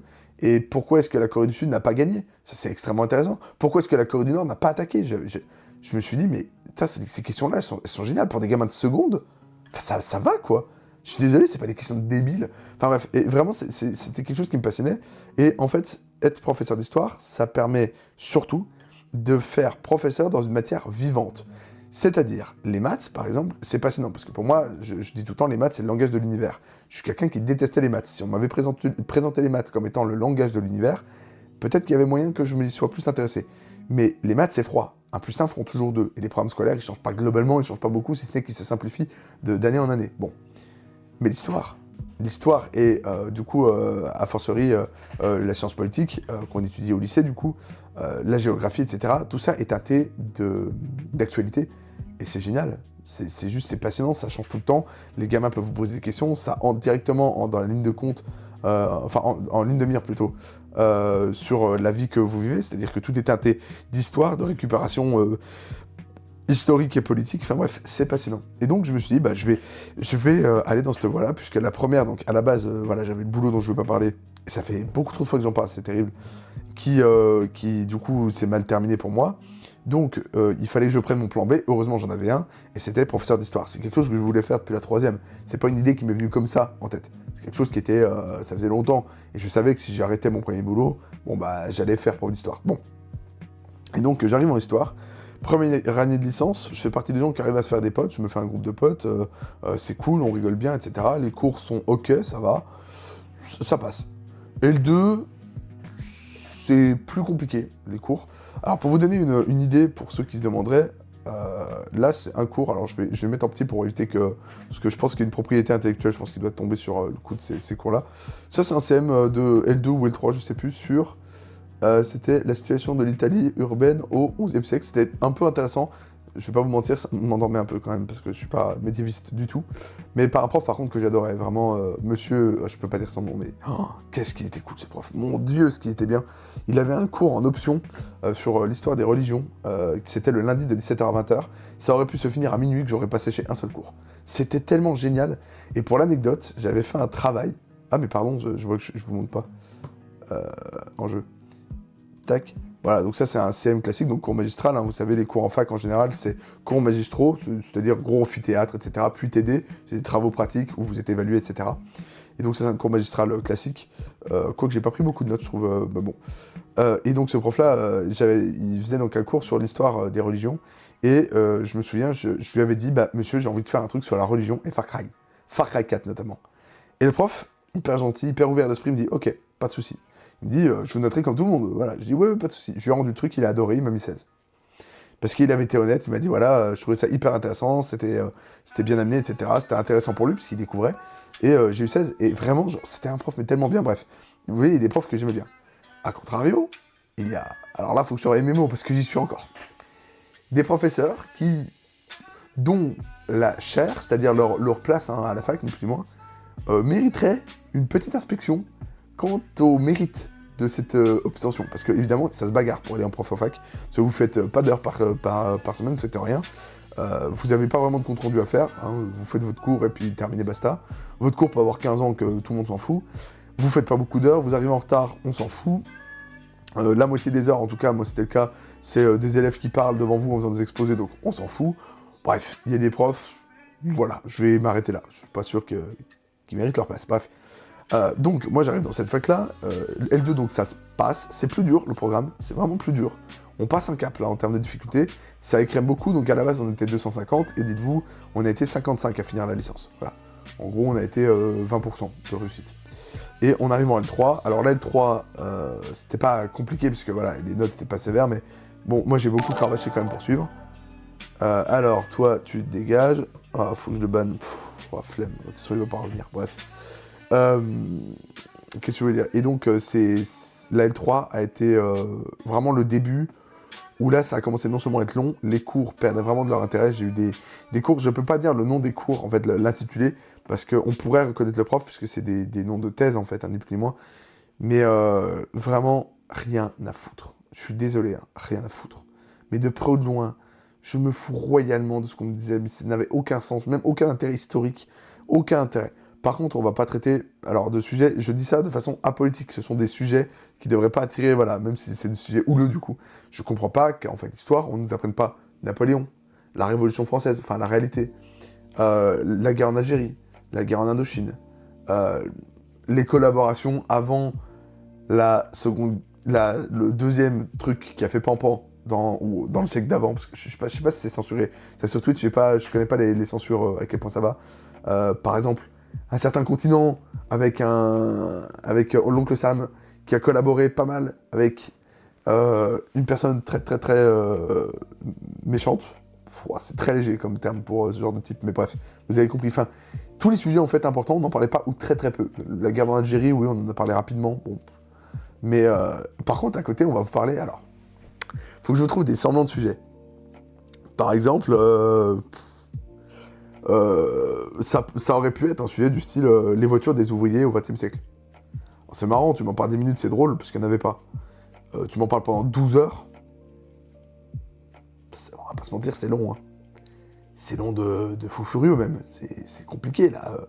Et donc j'avais des cours comme ça qui étaient chiants. Alors, la fac d'histoire, bon, là aujourd'hui j'arrive au bout de ma 5e année. Je suis content de la terminer et c'est ce qui m'a surpris. Et je pense que ça va être la même chose là. Ce qui m'a surpris en M1, c'est que quand j'ai fini mon année de M1, je pensais faire ouais, enfin j'ai fini, je suis content et tout. Et vraiment j'ai juste fait tenez, voilà mon travail et voilà. Je veux juste ça passe. Et cette année, je veux pareil. Je veux juste avoir la moyenne. Voilà. Je dis ça, j'ai eu la mention bien au premier semestre, mais je veux juste que ça passe. Et je veux plus en entendre parler, quoi. C'est terrible, hein. Mais là, vraiment, je peux pas tout dire, malheureusement. Hein, la liberté d'expression, elle est pas vraie, parce que ça pourrait très bien me retomber dessus. Mais il y a des trucs qui sont honteux, en tout cas de ma faculté, sachant que ma faculté est une des meilleures de France quand même. On est dans le top 10 de mémoire. Sincèrement, il y a des trucs, c'est pas possible. Des cours qui vont pas, des profs qui n'ont rien à faire là. Ça, je peux le dire, il n'y a pas de nom. Heureusement, j'ai eu un très bon directeur de mémoire, un mec très sympa. Même s'il pensait pas comme moi, c'était quelqu'un par exemple très engagé au niveau écologie. Donc, le premier coup, quand je lui ai parlé de l'histoire des voitures, il a tiqué, hein, je l'ai bien vu. Et ça se comprend, hein, mais il m'a pas bloqué. Je tiens à le dire, c'est pas quelqu'un qui m'a dit non, je suis écologiste, donc je vais pas. Non, il m'a pas bloqué. Il m'a dit ça va être compliqué, c'est pas trop ma spécialité, en plus je vais pas pouvoir trop t'aiguiller, mais il m'a laissé faire. Je me suis mangé un mur, tout seul, c'était pas vraiment lui, mais lui était prêt à me soutenir. Du coup, j'ai trouvé un sujet qui va à peu près voilà, là-dessus. Et du coup, je vais vous montrer, parce que du coup, donc, en licence, c'est des cours avec des partiels à la fin, voilà, c'est contrôle, hein, vous avez une problématique dans chaque type de matière. Donc en gros, l'histoire est divisée en quatre temporalités. C'est-à-dire que vous avez la période antique, médiévale, moderne, contemporaine. Antique, pour vous la faire très simple, c'est l'antique. Dites-vous dans votre tête, je sais pas, César, la Rome antique, enfin bref, la Rome plus loin, antique, tout ça. Médiéval, c'est l'esprit médiéval. Voilà, les rois, les ducs de Bourgogne, on avait fait ça, c'était passionnant le cours du prof sur les ducs de Bourgogne. Pourtant, vraiment, l'histoire médiévale, je n'aime pas du tout. Hein. Mais, enfin, j'adore l'architecture médiévale, mais alors l'histoire médiévale, ça m'ennuie au plus haut point. Mais alors, ce prof sur les ducs de Bourgogne, qu'est-ce que c'était bien. Mon Dieu, je voulais pas rater une miette. Il y avait le nombre de cours où ça a fini, où je me suis dit, je veux que ça continue. S'il vous plaît. Ah, ce prof était génial, vraiment passionnant. Puis l'histoire moderne, peut-être le truc que j'aime le moins, parce que c'est tellement pas honnête intellectuellement, c'est tellement biaisé, bref. Et puis l'histoire contemporaine, où c'est encore pire au niveau qualité des cours, il y en a très peu qui suivent une certaine rigueur historique et qui laissent leurs a priori politiques à la porte. Il y en a très peu. Hein. Voilà, qu'on soit clair. Et il y a des fois des a priori qui ne déforment pas le cours, donc ça va, on s'en fout. Par exemple, une histoire de l'environnement, oui, bah, c'est l'histoire de l'environnement, quoi. On va pas... Tu peux pas faire d'histoire de l'environnement si t'es le patron de Total, quoi. Il y a un moment donné, voilà. Par contre, il y a des cours vraiment où c'était malhonnête, bref. Et donc, pendant la licence, vous avez des contrôles sur ces périodes-là avec des questions, donc une dissertation ou une critique de documents. C'est assez simple à faire. Faut juste beaucoup taffer, ça c'est vrai, faut beaucoup lire. Alors j'en connais un pote qui va me dire « Ah, ma mode, c'est j'ai réussi sans lire ». Bon, bah tant mieux pour lui, c'est une exception. C'est l'homme le plus chanceux que je connaisse, de toute façon. Mais faut quand même taffer, faut lire. Je vais revenir sur ce qu'il faut faire, mais bref, voilà. Et en master, vous finissez par écrire... Alors attendez, il faut que je... Voilà, bon, c'est mon plan, on va dire, on s'en fout. J'aimerais cacher son nom parce que je veux pas qu'il soit assimilé à ce que je fais quand même, ça se trouve, il veut pas. Vous rendez un mémoire, donc ici vous avez pétrole et essence, je me rappelle même plus, pendant la Grande Guerre, l'expérience de Dijon et de la Côte d'Or face aux problèmes de ravitaillement, 1914-1921. Alors, faire un mémoire, donc il fait une centaine de pages à peu près, c'est un mémoire classique on va dire. Faire un mémoire, c'est le truc le plus difficile que j'ai eu à faire, je pense, de toute ma vie. Voilà. Notamment en termes de motivation, et c'est le cas pour ce deuxième mémoire, où j'en bave pas. Par exemple, ce soir, aujourd'hui, j'ai quasiment rien fait, voilà, j'ai pas moyen de m'y mettre au travail, j'y arrive pas. J'y arrive pas, et en fait, le problème, certains vont dire, oui, bah tu te bouges le cul, puis t'y fais, mais t'as pas compris, quand t'es seul devant ton ordinateur et que ton cerveau veut pas fonctionner, il fonctionnera pas, tu produiras rien. Faut le vouloir pour que ça réussisse, c'est tout, c'est comme ça. Donc en termes de motivation, c'est dur. En termes de temps, ça prend un temps, mais vous n'avez pas aidé. J'ai passé le dernier mois de la rédaction de ce mémoire-là, j'étais sincèrement à 15 heures par jour. En gros, je me levais, je travaillais, et quand je coupais, c'est que j'allais dormir. C'est tout. 10 minutes pour manger le midi, et c'est tout le mois. C'est épuisant, c'est voilà. Alors ce mémoire, j'en suis très content, j'ai eu 16 sur 20, d'ailleurs, ce qui est une note tout à fait satisfaisante, je suis bien content. Ce mémoire, je l'ai fait, j'en suis fier. Sincèrement, même s'il m'a vraiment emmerdé au plus haut point, et je dis le mot, il y a une partie, enfin en fait toute la deuxième partie qui porte vraiment sur mon sujet, c'est-à-dire les pénuries de pétrole. J'ai adoré faire cette partie-là, parce que donc vous devez trouver un sujet original qui n'a jamais été fait, ou alors où vous avez quelque chose de nouveau à apporter. Voilà, c'est quelque chose dans ce genre-là. Moi j'ai vraiment beaucoup apprécié faire ça. Le reste, tout ce qui est autour, c'est un peu chiant. Surtout la mise en page, c'est atroce, c'est vraiment des jours de mise en page, parce que les logiciels en plus sont mal faits, enfin bref, voilà. Après, il faut aller l'imprimer, enfin bref. Il y a du bon, du moins bon, ça dépend. Mais bon, c'est vraiment on va dire un travail très particulier. Moi, ça m'a permis de beaucoup m'améliorer au niveau de l'écrit, notamment. J'ai jamais été très bon à l'écrit, mais ce mémoire, évidemment, ça vous met un coup de jus, parce que pour ceux qui se demandent, vous êtes absolument tenu de savoir écrire quand vous êtes en fac d'histoire, parce que sinon, ça va être compliqué pour vous. J'essaie de vous retrouver... alors, je vois table des matières, tac, tac, tac. Est-ce que j'ai pas une photo de document que j'ai pu utiliser? Ah, voilà. J'aimerais bien vous montrer en gros sur quoi je travaille. Alors, bon, j'espère que vous verrez assez. Bon, c'est assez petit, hein, vous allez me dire. Donc ici, vous voyez des documents qui sont photocopiés. Et en fait, ces documents sont des documents d'archives que vous allez voir directement en archives. Et ils vous donnent des informations, c'est à vous de les trier, de les répertorier, etc. Et vous en tirez une problématique, etc. Et moi, c'était des échanges entre préfets de l'époque à propos de la pénurie. Et donc, en fait, j'avais plein de types d'échanges, des envoyés ministériels, des échanges privés, des choses comme ça, qui étaient vraiment très intéressantes. J'en ai tiré cette problématique-là, donc à l'épreuve de la Côte d'Or, et là je suis en train de faire quelque chose autour du défi de la mécanisation pendant la pénurie. Comment est-ce qu'on gère la mécanisation dans la pénurie? À quel point la mécanisation est importante et compliquée à mettre en place pendant la pénurie. Bon. Donc ça, c'était ce que j'avais fait. Et ce que je suis en train de faire du coup maintenant.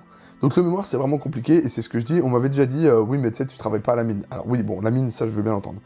Mais ayant travaillé au McDo, ayant travaillé dans la logistique, etc., je peux le dire, je préfère aujourd'hui, si là, ce mois-ci, vous me dites, est-ce que tu retournes travailler au McDo ou tu fais ça, je vais travailler au McDo. Parce que ça, j'en peux plus. J'en ai marre, ça fait 2 ans là, je refais. Et surtout, en refaire un, repartir de zéro, refaire une de couverture, refaire le sommaire, l'intro, qui est horrible à faire. Oh, bah à la fin, vous en pouvez plus, quoi. Ça vous dégomme la motivation. Donc, mais... Au moins, vous faites un truc qui est original, qui servira pas, parce que personne ne le lit à part votre maître votre directeur de mémoire. Et heureusement, j'ai un directeur de mémoire qui est compréhensif, qui me met pas une pression du tout. Il m'envoie pas de message pour m'ennuyer ou quoi. Quand il m'envoie un message, c'est purement pour être pratique. Et vraiment, c'est quelqu'un que j'apprécie beaucoup. Je dis pas ça pour faire mon faillot ou quoi. Je le dis quand il y a des gens que j'apprécie pas. Alors, enfin, je dis pas les noms. Et bon, ce prof-là, je peux pas dire son nom. Mais vraiment, c'est un prof que j'apprécie beaucoup. Et avec qui, par exemple, j'apprécie beaucoup aller faire des colloques. Il organise des colloques autour d'automobiles. Et forcément, moi, ça me passionne. Et moi, j'y vais en pur passionné. Et vraiment, c'est là où je vois, par exemple, que je peux tenir une bonne conversation avec des chercheurs à la pointe. C'est des chercheurs au niveau européen qui sont à la pointe. Et ce qui me tue, c'est qu'il y avait, par exemple, une chercheuse suisse qui, en disant au revoir à mon directeur de mémoire avec qui je bossais, me serre la main et me dit, vous, on sait de quoi vous êtes passionné. Et j'étais en mode, ah bon? Et du coup, c'est un directeur de mémoire. J'ai eu beaucoup de chance. J'ai eu des échos avec des directeurs de mémoire. Je vous le dis, ils n'avaient pas honte. Par exemple, un type qui lâche tous ses étudiants pour se barrer en Italie, je crois, sans laisser de nouvelles, sans répondre aux mails, rien. Du jour au lendemain. Mec, ça se fait pas, quoi. Ça se fait pas. Et à un moment donné, ça se fait pas. Donc bon, la fac d'histoire, globalement, si vous aimez l'histoire, évidemment, vous allez apprécier. En tout cas, à Dijon, vous allez apprécier parce qu'on a peur de toutes les périodes, ce qui n'est pas le cas de toutes. Par exemple, je crois que Besançon s'est spécialisé dans l'histoire moderne, si je dis pas de bêtises. Alors, ils font pas que ça, mais beaucoup. Alors que, par exemple, à Dijon, il n'y en a pas beaucoup d'histoire moderne, notamment Master, où il n'y en a quasiment pas. Mais il y a des cours qui sont passionnants. J'ai eu des cours vraiment passionnants sur, par exemple, les histoires des martyrs dans l'époque moderne. Passionnant. Mais alors le prof, mais je buvais ses paroles, c'était génial. Des cours sur de l'histoire médiévale par un autre prof que j'adorais aussi. C'est con que je peux pas dire leur nom, j'aimerais tellement leur faire de la pub, parce que genre, tellement ils étaient gentils et compétents dans ce qu'ils faisaient. J'ai eu des cours sur Hobbes, sur toute la théorie de Hobbes, c'est un penseur anglais. J'ai eu un cours là-dessus, c'était passionnant. Bref, j'ai eu des cours passionnants, et puis j'ai eu des cours qui étaient médiocres, et j'ai même eu beaucoup plus de cours médiocres que de bons cours, je le dis. Alors aujourd'hui, si vous n'êtes pas accroché, n'allez pas en fac d'histoire. Si vous ne savez pas ce que vous voulez faire, alors vous pouvez faire un an ou deux, moi c'est ce que je dis souvent, parce que j'avais présenté mon parcours à des élèves, vous avez le droit à l'erreur, hein. Si vous arrivez en fac, que vous ne savez pas ce que vous voulez faire, vous voulez essayer, si vous ratez une fois, même deux fois, c'est pas grave. Je le dis, par exemple, j'avais un pote qui avait fait une licence avant, qui n'avait rien à voir avec l'histoire, c'était dans la science. Il avait été vraiment, il avait détesté ça, il avait passé toutes ces années au rattrapage, donc vraiment plus que moyen. Et en fait, là, ça fait 5 ans maintenant, parce que là, il est en master, du coup, comme moi. Ça fait 5 ans en histoire qu'il est major de promo. Il a trouvé sa voie. C'est pas parce qu'il s'est planté avant que c'est un drame, quoi. Il a trouvé sa voie, il est excellent dans ce qu'il fait, il passe les concours, tout se passe bien pour lui, je suis très content pour lui. Il y a un moment donné, enfin voilà, vous avez le droit à l'erreur, quoi. C'est pas un drame si vous ratez, c'est pas... Mais le tout, c'est d'aller et de faire. Alors, faut lire. Moi, je n'aime pas lire, je le dis. J'ai pris plus goût à la lecture par la fac. Maintenant, je vais pas lire 30 bouquins, par exemple, pendant l'été. Là, j'ai eu quelques bouquins, d'ailleurs, mon pote Alexis, que je remercie, des bouquins politiques que j'ai eu. Donc ça, je vais vraiment apprécier lire. Mais je lis de temps en temps, on va dire, pour mon plaisir. Sinon, par contre... je le dis, là, pour mon bouquin, j'ai dû ouvrir au moins 70 ou 80 bouquins. Alors, ce n'est pas des bouquins que vous lisez en entier. Il y a peut-être un ou deux bouquins que j'ai lus en entier. Mais c'est des chapitres. Mais bon, ça fait quand même vraiment beaucoup de pages à la fin que vous devez mémoriser. Même plus, attendez, je dis 70, c'est les 70 que j'ai retenus. Mais il y en a plein que j'ai pas retenus parce qu'ils ne me servent à rien. Enfin bref, il ne faut pas ne pas aimer lire. Voilà. Faut se dire, en gros, faut pouvoir être capable de se dire, vas-y, là, je vais devoir lire. Là, je vais lire et là, je vais devoir ouvrir un bouquin, retirer ce qu'on me dit. Voilà, ça, faut aimer. Faut apprécier écrire. Alors moi, ça va que j'aime écrire. Ça, par contre, c'est un truc que j'aime. J'aime taper sur un clavier, j'aime écrire au stylo, j'aime écrire, j'aime produire. J'écris des fois pour moi tout seul. J'aime écrire. Voilà, j'aime écrire. Et je le dis, si jamais c'est lu par un lycéen, c'est pas parce qu'au lycée vous n'aimez pas lire, que vous ne savez pas écrire, que vous faites que des fautes, que c'est irrattrapable. J'étais plus mauvais en orthographe, je le dis. Ma prof d'économique et sociale de lycée pourra le dire, puisqu'elle m'utilise encore 7 ans après comme exemple à ses élèves. J'étais médiocre en orthographe. Médiocre, son pire élève. Et elle, dès qu'on écrivait mal un mot, elle nous le faisait copier 20 fois. Voilà, donc moi j'avais des piles de copies, puisqu'à la fin de l'année, elle nous rendait toutes les copies de mots à réécrire. Et moi, évidemment, j'étais celui qui copiait le plus de la classe. Et en fait, je me suis j'ai fait des dictées, je me suis appliqué. Et aujourd'hui, j'écris beaucoup mieux. Alors, je suis pas encore parfait, mais j'écris beaucoup mieux. Et en fait, on voit les fautes d'orthographe grossières après des autres personnes, et c'est là où on voit qu'on s'améliore. Donc, il faut aimer écrire, mais par contre, si vous aimez pas lire, vous aimez pas écrire, au lycée, c'est pas un drame, vous inquiétez pas, vous êtes encore des gosses, c'est normal. J'étais pareil. Je parle comme un vieux con, là. Je parle comme un vieux con. Enfin bref, j'étais pareil à l'époque, je lisais jamais. J'ai lu peut-être quelques romans, voilà, c'est tout, ça s'arrête là. Mais ça m'a pas empêché de me bouger en première et par exemple d'arriver deuxième de ma classe au bac de français, alors que j'étais vraiment dernier. J'étais dernier depuis ma 6ème, je suis dernier de la classe en français. Et même au bac blanc, je me rappelle, j'avais eu 4,5 et vraiment, j'étais mauvais. J'étais juste mauvais à ça. Donc, on suffit de bosser et en fait, quand t'as la motivation, ça passe. Et moi, aujourd'hui, ce qui me donne le coup de fouet de faire ce qu'il faut faire, c'est la motivation. C'est-à-dire qu'il faut bien rendre un truc à la fin, ni plus ni moins. Mais surtout, faut aimer écrire, faut aimer apprendre et il faut aimer l'histoire. C'est bête, mais il y a des gens qui viennent et qui disent « Ouais, moi, je suis pas fan de l'histoire. » Ah, ça va être compliqué, hein. Parce que moi, alors c'est dramatique ce que je vais dire, mais en 5e année là, avec tous les cours de merde que j'ai eus, c'est vraiment des profs qui devraient être vraiment couverts de honte pour ce qu'ils nous proposent comme cours, c'est-à-dire que c'est des cours où ils se foutent à côté, ils invitent quelqu'un pour parler, eux ils sont comme ça pendant 2 heures, ils sont payés. Voilà. Bref. Alors, non, enfin, je suis mauvaise langue parce que c'est déjà arrivé que ce soit le cas, mais que ce soit vraiment pertinent. C'est-à-dire que ce soit pertinent pour notre programme, pour notre connaissance. Ça, il n'y a pas de problème. Et surtout que le prof, à côté, on sait qu'il bosse. Par contre, ceux qui font ça tout le temps, là, c'est du... Bref. Mais on a eu, par exemple, une intervenante sur l'histoire des martyrs dans les pièces de théâtre. C'était passionnant. Sans déconner, j'ai bu son... Ah, c'était génial. Pourtant, je m'en fous, hein. D'extérieur, là, tu me dis ça comme ça, je m'en fous. Mais c'était tellement passionnant. Ces théories, ces explications, c'était génial. En plus, on posait des questions et tout. Ah, c'était trop bien. Bref. Et c'était un prof qui avait fait intervenir cette personne-là. Et là, c'était pas pour se tourner les pouces, c'était que vraiment, c'était passionnant parce que le prof, c'est sa spécialité. Et il connaît littéralement quelqu'un qui est spécialiste de ça dans un autre prisme, c'est-à-dire les pièces de théâtre. C'était génial. J'ai adoré ces 2 heures de cours, c'était génial. Et qu'est-ce que je voulais dire? Et donc faut aimer écrire parce qu'il y a les copies à la fin, évidemment. Faut aimer écrire parce que moi je suis en master recherche. Alors il y a des masters MEF, donc pour préparer au CAPES et donc à être professeur, donc c'est master de l'enseignement, etc., etc. Je peux pas en parler, j'ai pas fait. Voilà, je voulais pas le faire parce que le programme me plaît pas du tout. Et vous avez le master archive pour travailler en archive. Et alors d'extérieur ça paraît très chiant et en fait c'est pas mal intéressant. Moi ça me parle pas, mais aujourd'hui quelqu'un qui me dit je veux travailler en archive, je comprends très bien pourquoi. Et vous avez le master histoire publique et là je ne dirai rien à propos de ce master. Puisque je le connais pas. Donc, moi j'ai fait de la recherche. La recherche, faut aimer être en autonomie. Au final, moi je suis vraiment pas fan d'être auto-autonome, c'est-à-dire que j'avais très peu d'heures de cours, et vraiment faut se bouger tout seul, et ça c'est très très très compliqué à mettre en place. Donc il faut aimer l'autonomie. Après le reste, sincèrement, c'est à vous de voir si vous appréciez ou pas. Moi j'apprécie, hein, les cours c'était pas trop mal. Bon, il y a eu des trucs évidemment autres qui ont fait que vraiment, par exemple, mon année de L3 a été absolument atroce. Voilà. Et le problème, c'est que chaque année, je me disais, ah bah l'année prochaine, ce sera mieux. Et en fait, c'est de pire en pire. Vraiment, dites-vous, je sais plus si c'était l'an dernier ou cette année, mais il y avait un cours où il y avait un exposé. En gros, on travaille en histoire sur des exposés, c'est-à-dire qu'en gros, en cours d'année, en TD, donc travaux dirigés, vous avez, je sais pas, un document, une photo, quoi que ce soit, vous devez faire un exposé dessus, vous êtes noté, puis en contrôle final, vous avez une copie à rendre et ça vous fait une note, bref. Et pendant cette année de master où je douille, où vraiment aucun cours me plaît, enfin bref, c'est une catastrophe, il y a 2 élèves de mémoire qui arrivent, qui proposent un travail sur Kingdom Come Deliverance. Et là, vraiment, le cours s'annonce super bien. Le diapo est magnifique. Les gens, on voit qu'ils aiment ce qu'ils ont fait. Ça a l'air intéressant parce que c'est l'histoire médiévale. Moi, ça va vraiment génial. Et pour des raisons que je dois taire, on va dire à cause de certains individus, vraiment, j'ai pété les plombs. Parce que les mecs avaient fait un super travail, ça se voyait qu'ils étaient passionnés, et ça a été foutu en l'air pour des raisons complètement stupides. Et en fait, vous savez, c'est chaque clou dans le cercueil.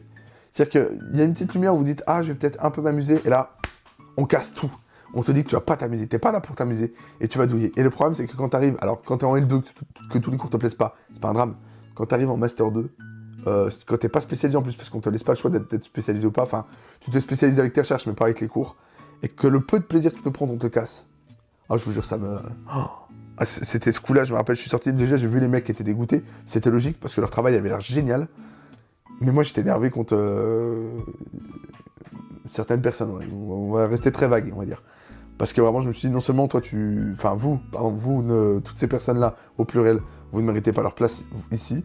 Ce que vous promulguez est absolument nul.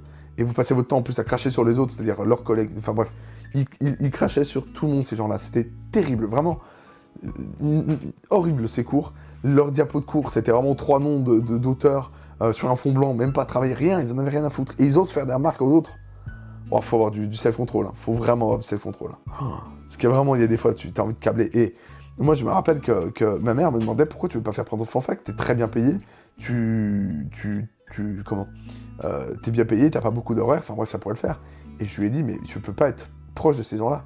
Je les méprise au plus haut point, je peux pas les supporter, je peux pas. C'est pas de l'enseignement, pour moi, c'est du profitage ou du foutage de gueule, donc au choix. Moi, ce que je veux, c'est être prof en lycée, avoir mes élèves, les voir grandir, et vraiment, la sainte connexion est de retour. Bah écoute, en plus, je commence tout doucement, tout ça à la fin. Alors pas tout de suite, il y a encore 2-3 trucs à dire, mais ça commence tout doux.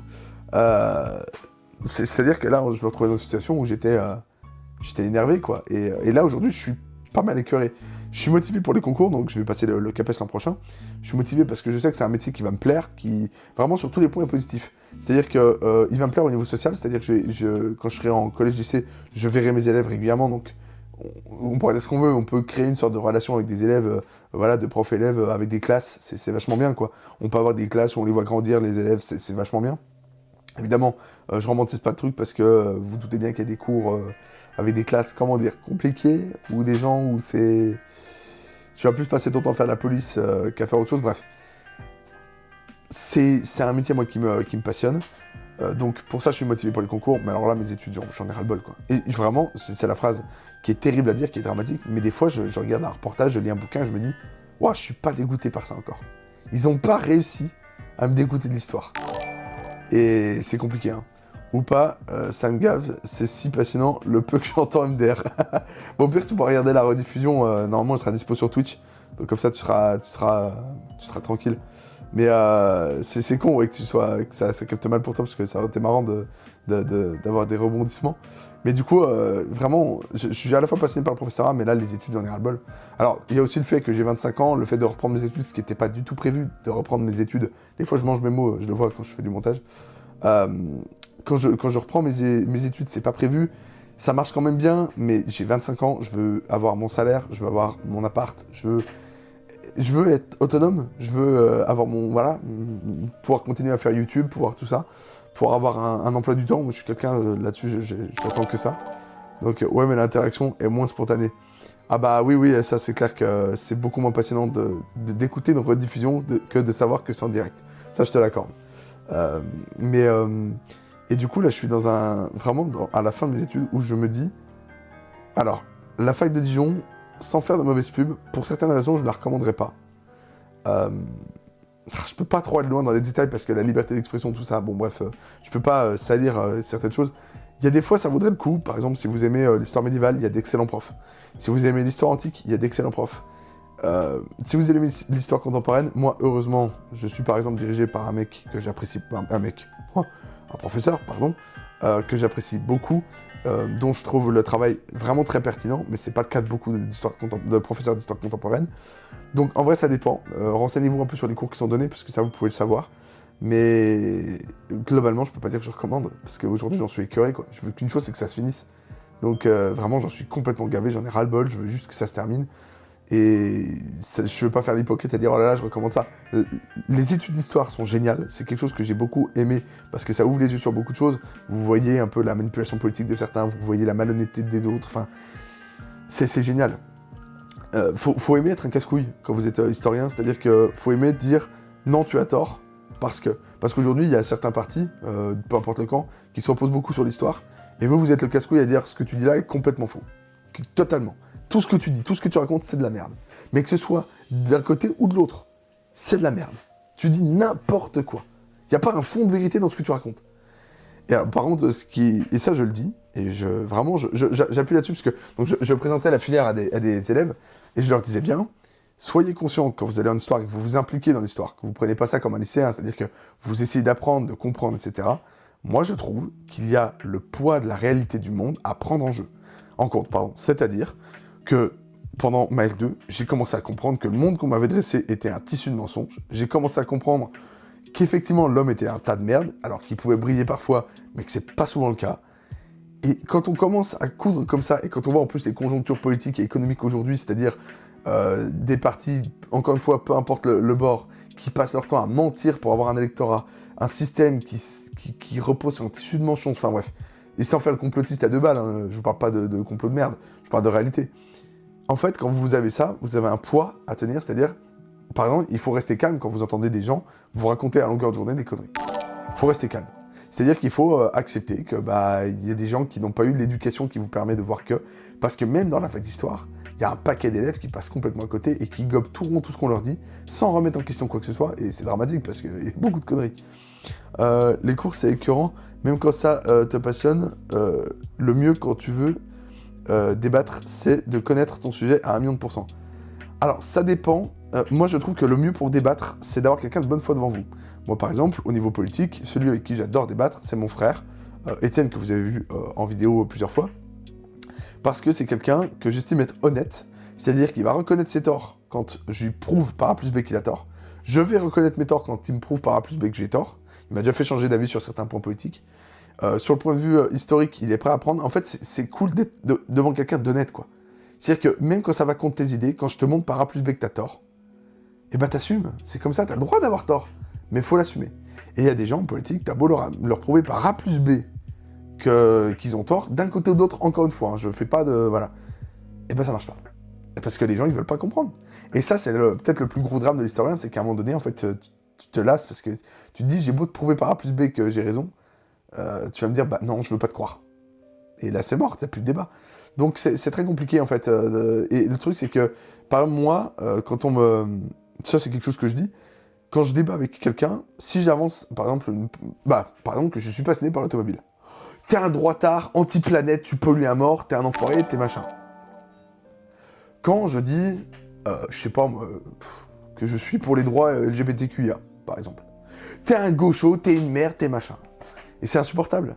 Alors bon, là je parlais un peu de politique, mais parce que je suis obligé d'amener deux sujets, mais pour moi c'est des sujets, on va dire, qui posent pas de problème, enfin voilà, fondamentalement. Quand je dis ça, ces deux cas-là, c'est là où je me dis, mais vous avez rien compris, je suis pas l'un ou l'autre, on s'en fout, j'ai des idées, voilà, point. Ou aussi, t'as raison, il y a du bon et du mauvais partout, c'est ça. Donc en fait, il faut aller en histoire en ayant cette capacité de prendre du recul sur la réalité du monde. J'en connais qui arrivent pas du tout à ça. C'est-à-dire qu'il y a des gens qui font, putain, l'humanité c'est de la merde, il y a que du mal, et c'est pas le cas. C'est pas le cas, qu'on soit clair, il y a du bon aussi dans l'humain, il faut savoir se renseigner, il y a du très bon. Il y a, tiens, je vais faire la pub du Média Positif, par exemple, sur Instagram, qui ne diffuse que des bonnes informations, des informations qui donnent le smile. Il y a du bon.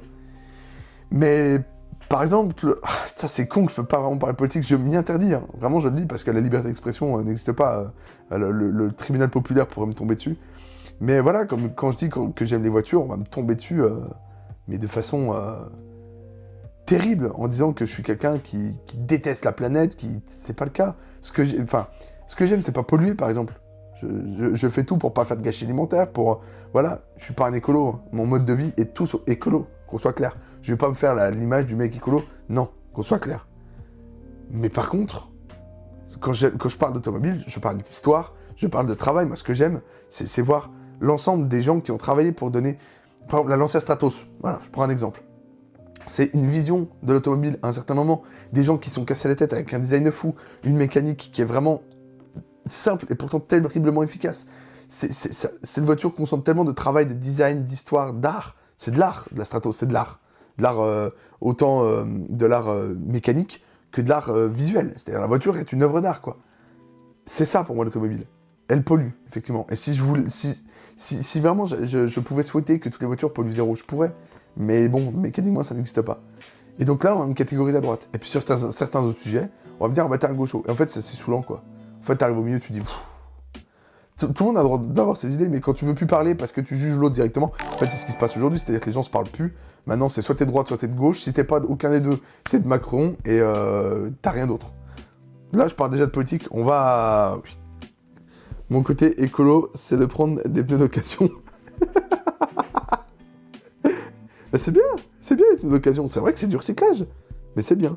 On peut pas se dire écolo, mais c'est des trucs comme ça où on se dit, bon, même si, fondamentalement, ça sert à rien.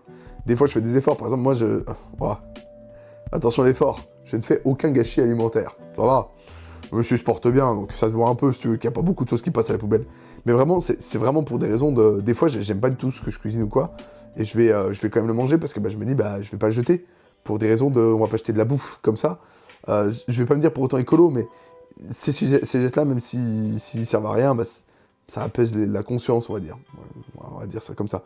Mais par contre, qu'on soit clair, pour être tout à fait honnête, si ça ne tenait qu'à moi, j'aurais une chaîne dédiée à la politique, où je passerais mon temps à gueuler sur tout le monde, où j'alignerais, par exemple, le patron de Canal, là, ces derniers temps, là, il y a aujourd'hui ou hier, qui a fait un truc que je trouve absolument misérable, mais lamentable, qui est détestable, qui est... Bref, j'aimerais, mais aujourd'hui, le monde fait que je peux pas parler de ça, parce qu'on va me tomber dessus. Déjà, j'ai dit là des choses qui plus tard pourraient m'être ressorties en disant « Ouais, t'es un droitard, t'es un gaucho. » Je m'en fous, quoi. J'ai juste des idées, paix, amour sur tout le monde, et puis c'est tout. C'est tout ce que je veux. Et l'histoire vous permet de mieux comprendre ça, de mieux comprendre les mécanismes, pour pas vous faire avoir, qu'il y a des gens qui se font trop facilement avoir par tes facilités de penser, que ce soit d'un côté ou de l'autre. C'est ça qui est l'intérêt de l'histoire pour moi, c'est ça que j'adore. Tout pareil, ma copine me saoule avec ça, elle fait trop, et c'est à moi qui dois finir. Le Bolloré. J'ai rien dit. J'ai pas dit que c'était Bolloré. J'ai pas dit. J'ai juste le patron de Canal. Maintenant, si c'est lui, c'est un Hasard fortuit. Tout à fait fortuit. Je ne voulais pas. Donc bref, la fac d'histoire, c'est bien.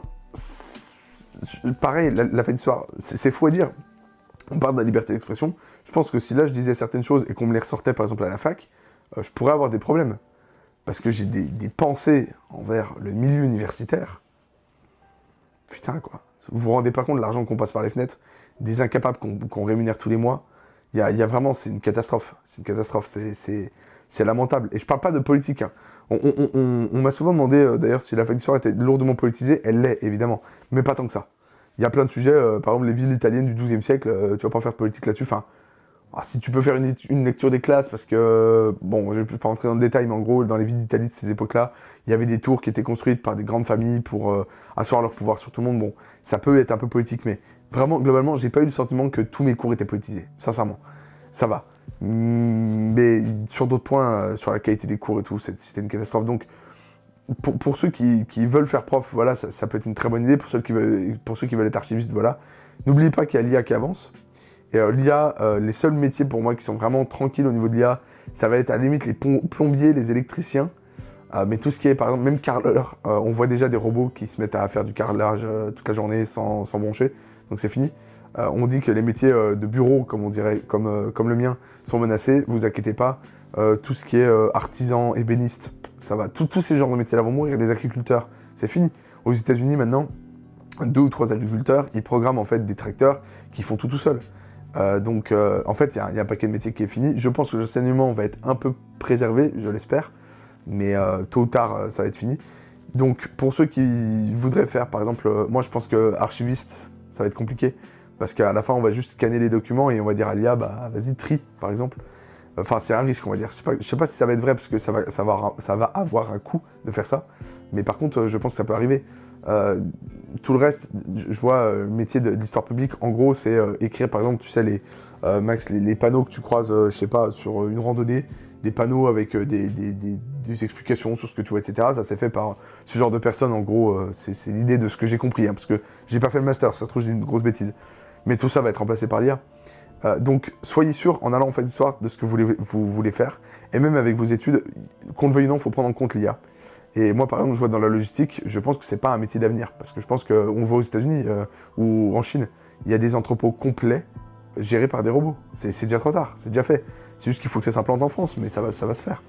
En fait, c'est très peu de métiers qui ne seront pas touchés. Et malheureusement, la fac d'histoire pourrait faire partie des cibles extrêmement touchées. Donc allez-y en connaissance de cause, je pense qu'il y a encore de l'avenir au niveau du professorat, même si évidemment si on ne fait pas de gosses, bah, plus de gosses égale moins d'écoles égale moins de postes, hein. C'est mathématique, donc est-ce qu'il y aura encore beaucoup de demandes? Ça je sais pas. Faut faire attention, voilà, faut faire attention là où vous allez. La fac d'histoire, je recommande si vous aimez de l'histoire. Si vous aimez la politique, ça peut vous donner vraiment une culture politique intense, par contre, voilà, faut être sûr de soi. C'est pour ça que je fais tout MDR, Make Auto, cuisine, modélisation, 3D, pâtisserie. Bah c'est bête, mais la cuisine, par exemple, ce genre de truc, si c'était remplacé par un robot, ça ferait un bout de temps que ça serait le cas, quoi. Genre la cuisine, par exemple, c'est le genre de boulot, tu vas justement dans un restaurant parce que c'est fait par un mec qui sait faire. Tu vois ce que je veux dire? Par exemple, que Melvin, il aura toujours du boulot, parce qu'il sait cuisiner. Sinon, tu ouvres une boîte de conserve. Voilà, c'est aussi simple. Pour moi, ils vont juste être modifiés, toutes ces activités. Alors oui, modifiés, oui, bien sûr. Il y aura toujours des gens comme ça. Mais au lieu d'en avoir 10, il y en aura 3. Tu vois, il y aura une réduction de postes. Ça se voit déjà. Ça se voit déjà aux États-Unis, par exemple, les taxis, il y a toujours des taxis humains. Il y en a besoin de gens qui sont là pour contrôler que les taxis autonomes fonctionnent bien. Mais quand je suis allé, par exemple, moi j'ai eu la chance d'aller à San Francisco, un tiers des taxis, c'est des taxis autonomes. Il n'y a plus de pilote, il n'y a plus rien, il n'y a plus besoin. Il y a juste besoin de quelqu'un pour calibrer, des fois pour monter, pour contrôler, c'est tout. Donc au lieu de 10 personnes dans la boîte, il en faut 3. Donc il y a toujours du boulot dans ces branches-là. Mais combien de postes?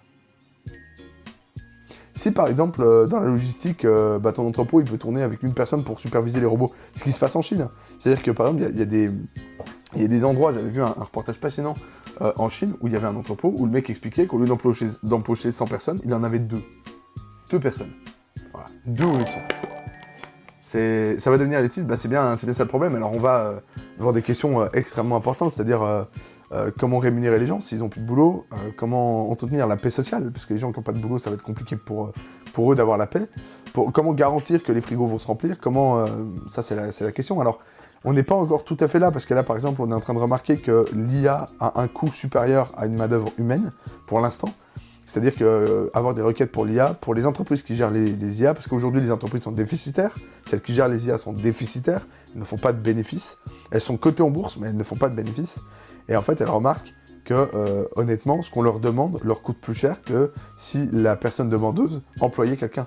Alors évidemment, pour quelqu'un, pour une petite boîte par exemple qui va demander à Claude de faire, je sais pas moi, un plan pour une réunion, ça va lui coûter beaucoup moins cher de demander à Claude que de le faire par un humain. Mais pour l'entreprise qui a Claude, ça va leur coûter une fortune à faire. Pour un truc qui, par un humain, aurait coûté moins cher pour le coup. Donc c'est tout un truc, mais ça va se mettre en place. Ça va se mettre en place parce que tu as des gains de temps. Aux États-Unis, on voit Walmart ou Amazon qui ont licencié de façon absolument atroce et abominable des dizaines de milliers d'employés en disant on vous remplace par l'IA d'ailleurs. Voilà, on assume, hein, on est des merdes, mais on assume jusqu'au bout. C'est en marche. Et la fac d'histoire, malheureusement, fait partie des milieux. Ça va être compliqué, quoi. Encore dans 5 ans, je me fais pas de soucis. Mais dans 30 ans, parce que moi, je vois les choses sur le long terme. Je suis quelqu'un qui aime bien la sécurité. C'est pour ça que je veux être prof. Voilà, je suis passionné par le professorat. J'aurai mon CDI en fonctionnaire. Moi, c'est ça que je veux, c'est ma sécurité. Dans 30 ans, je suis pas pariant sur le fait que ce sera toujours un métier d'avenir, quoi. Donc on verra. J'espère que j'aurai tort, parce que je suis absolument pas devin là-dessus. Je suis très mauvais d'ailleurs dans les prédictions. J'ai essayé plusieurs fois, hein, mais il y a des conflits que j'ai pas du tout vu venir. Enfin bref, d'autres que je voyais venir qui sont jamais venus. Donc bon, mais à voir. Voilà ce que je pouvais dire sur ce live. Ça fait combien de temps que je parle? Ça fait déjà 1h45. Et j'ai pas bu une fois, c'est incroyable. C'était vraiment intéressant de parler un peu de mon parcours pro, parce que j'ai pas mal de choses à dire. Il y a des gens qui sont venus, en plus c'est cool, donc Maxime KDZ, abonné, grand abonné fidèle, et on n'oublie pas la Mazda, on n'oublie pas la 307, on l'oublie pas, promis. Melvin qui est passé, mais qui est sans doute allé se reposer, ou alors qui a fini son boulot. Maximilien, évidemment, rémissionnaire qui est passé, enfin bref. Merci à tout le monde d'être passé. J'espère que ce petit stream-là vous aura plu.